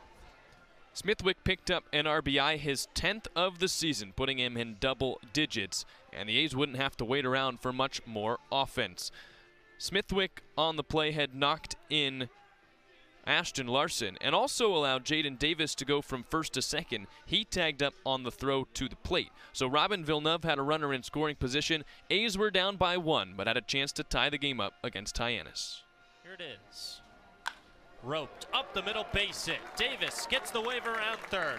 Pate in center field just lobs it into second base. It's an RBI single for Robin Villeneuve. A's equalize in the bottom of the fourth, 2 aside.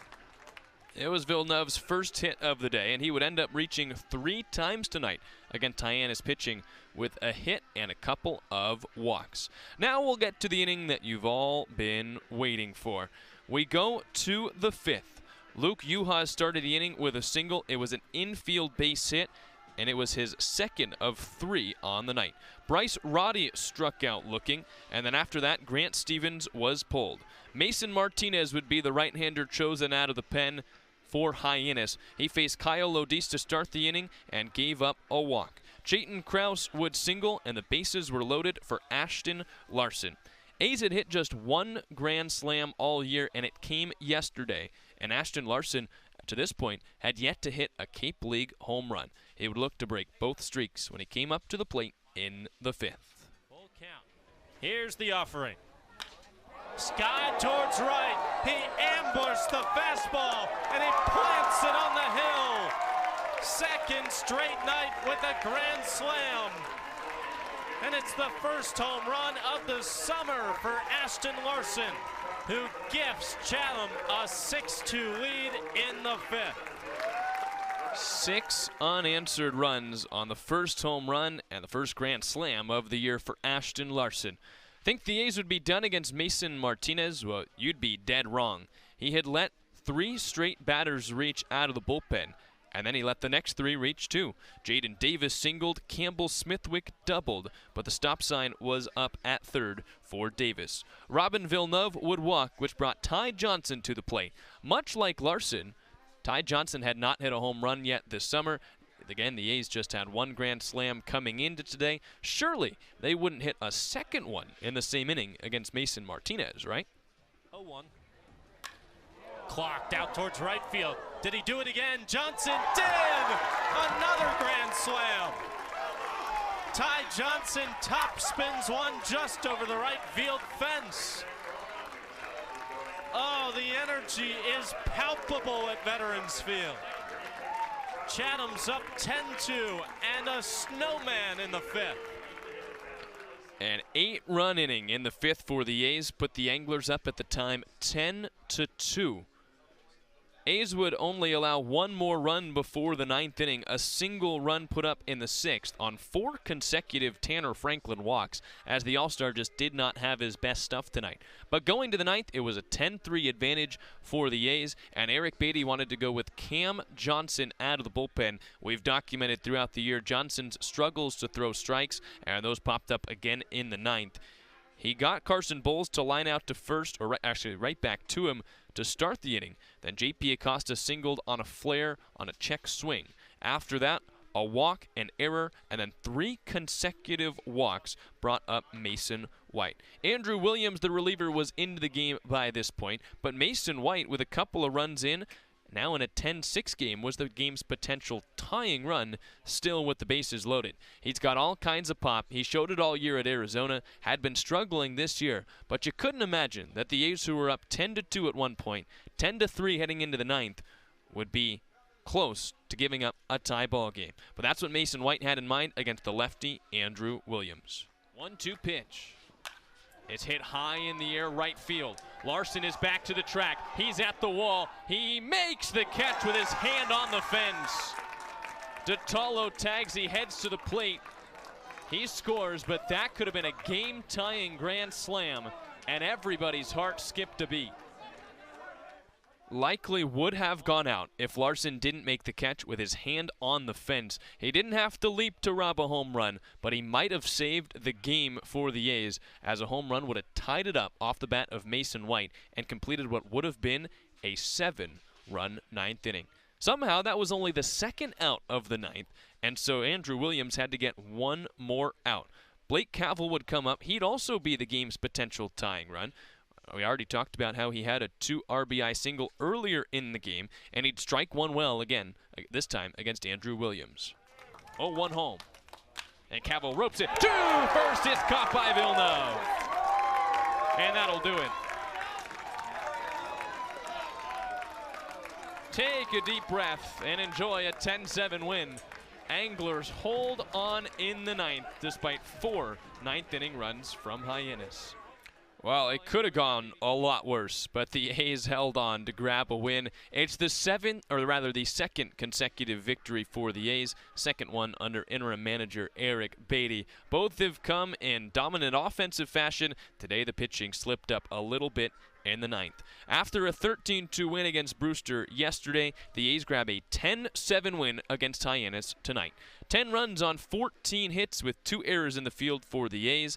Hyannis gets 7 runs on 6 hits, 1 error in the field. Harbor Hawks draw 10 walks, though, against Chatham pitching. Surely something the A's will want to hone before going to the playoffs in about a week. A's need just one more win now, or a Harwich loss, to clinch the 2 seed in the East Division. They're back to 500 at 18-18. With the loss, Hyannis falls to 21-14-1. They're still tied atop the West in points with the Cotuit Kettleers. Winning pitcher tonight is Tanner Franklin. Went an inning and a third, didn't give up a hit, but did give up his first earned run of the summer as he walked 4 consecutive Harbor Hawks. He struck out 2 and gave up those 4 walks. Losing pitcher tonight, Grant Stevens, the lefty from Oklahoma, got the start for Hyannis and gave up 3 earned runs with 5 hits allowed across 4 1/3 innings. He struck out 1, he walked 1, but he was outdueled by Quinn Holt, the Keystone College starter, who didn't give up an earned run tonight across 4 1/3 innings, 4 hits, and 4 strikeouts for Chatham.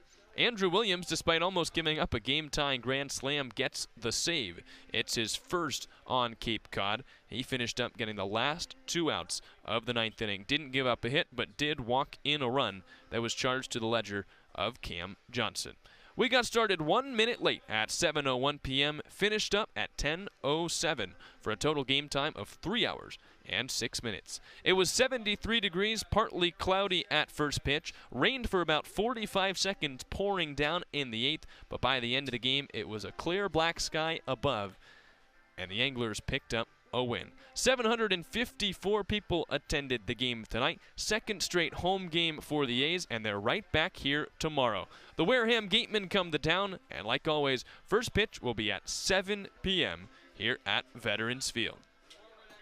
So that'll do it for us here on the Cape Cod Baseball Network. Anglers hold on in the ninth, an offensive onslaught early and some nail-biting late. A 10-7 win for the Anglers, who have back-to-back wins and are a win away from a home playoff game here at Veterans Field.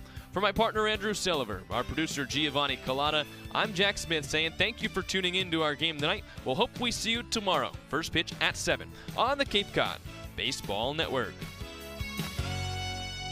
Chatham Anglers Baseball 2024 has been brought to you by Chatham Bars Inn, Chatham Clothing Bar, Touchstone Closing, Mahi Gold, Chatham Hardware, Sweet Tomatoes Pizza, the Red Nun Bar and Grill, Short and Sweet Ice Cream, Cape Cod 5, and by the Chatham A's.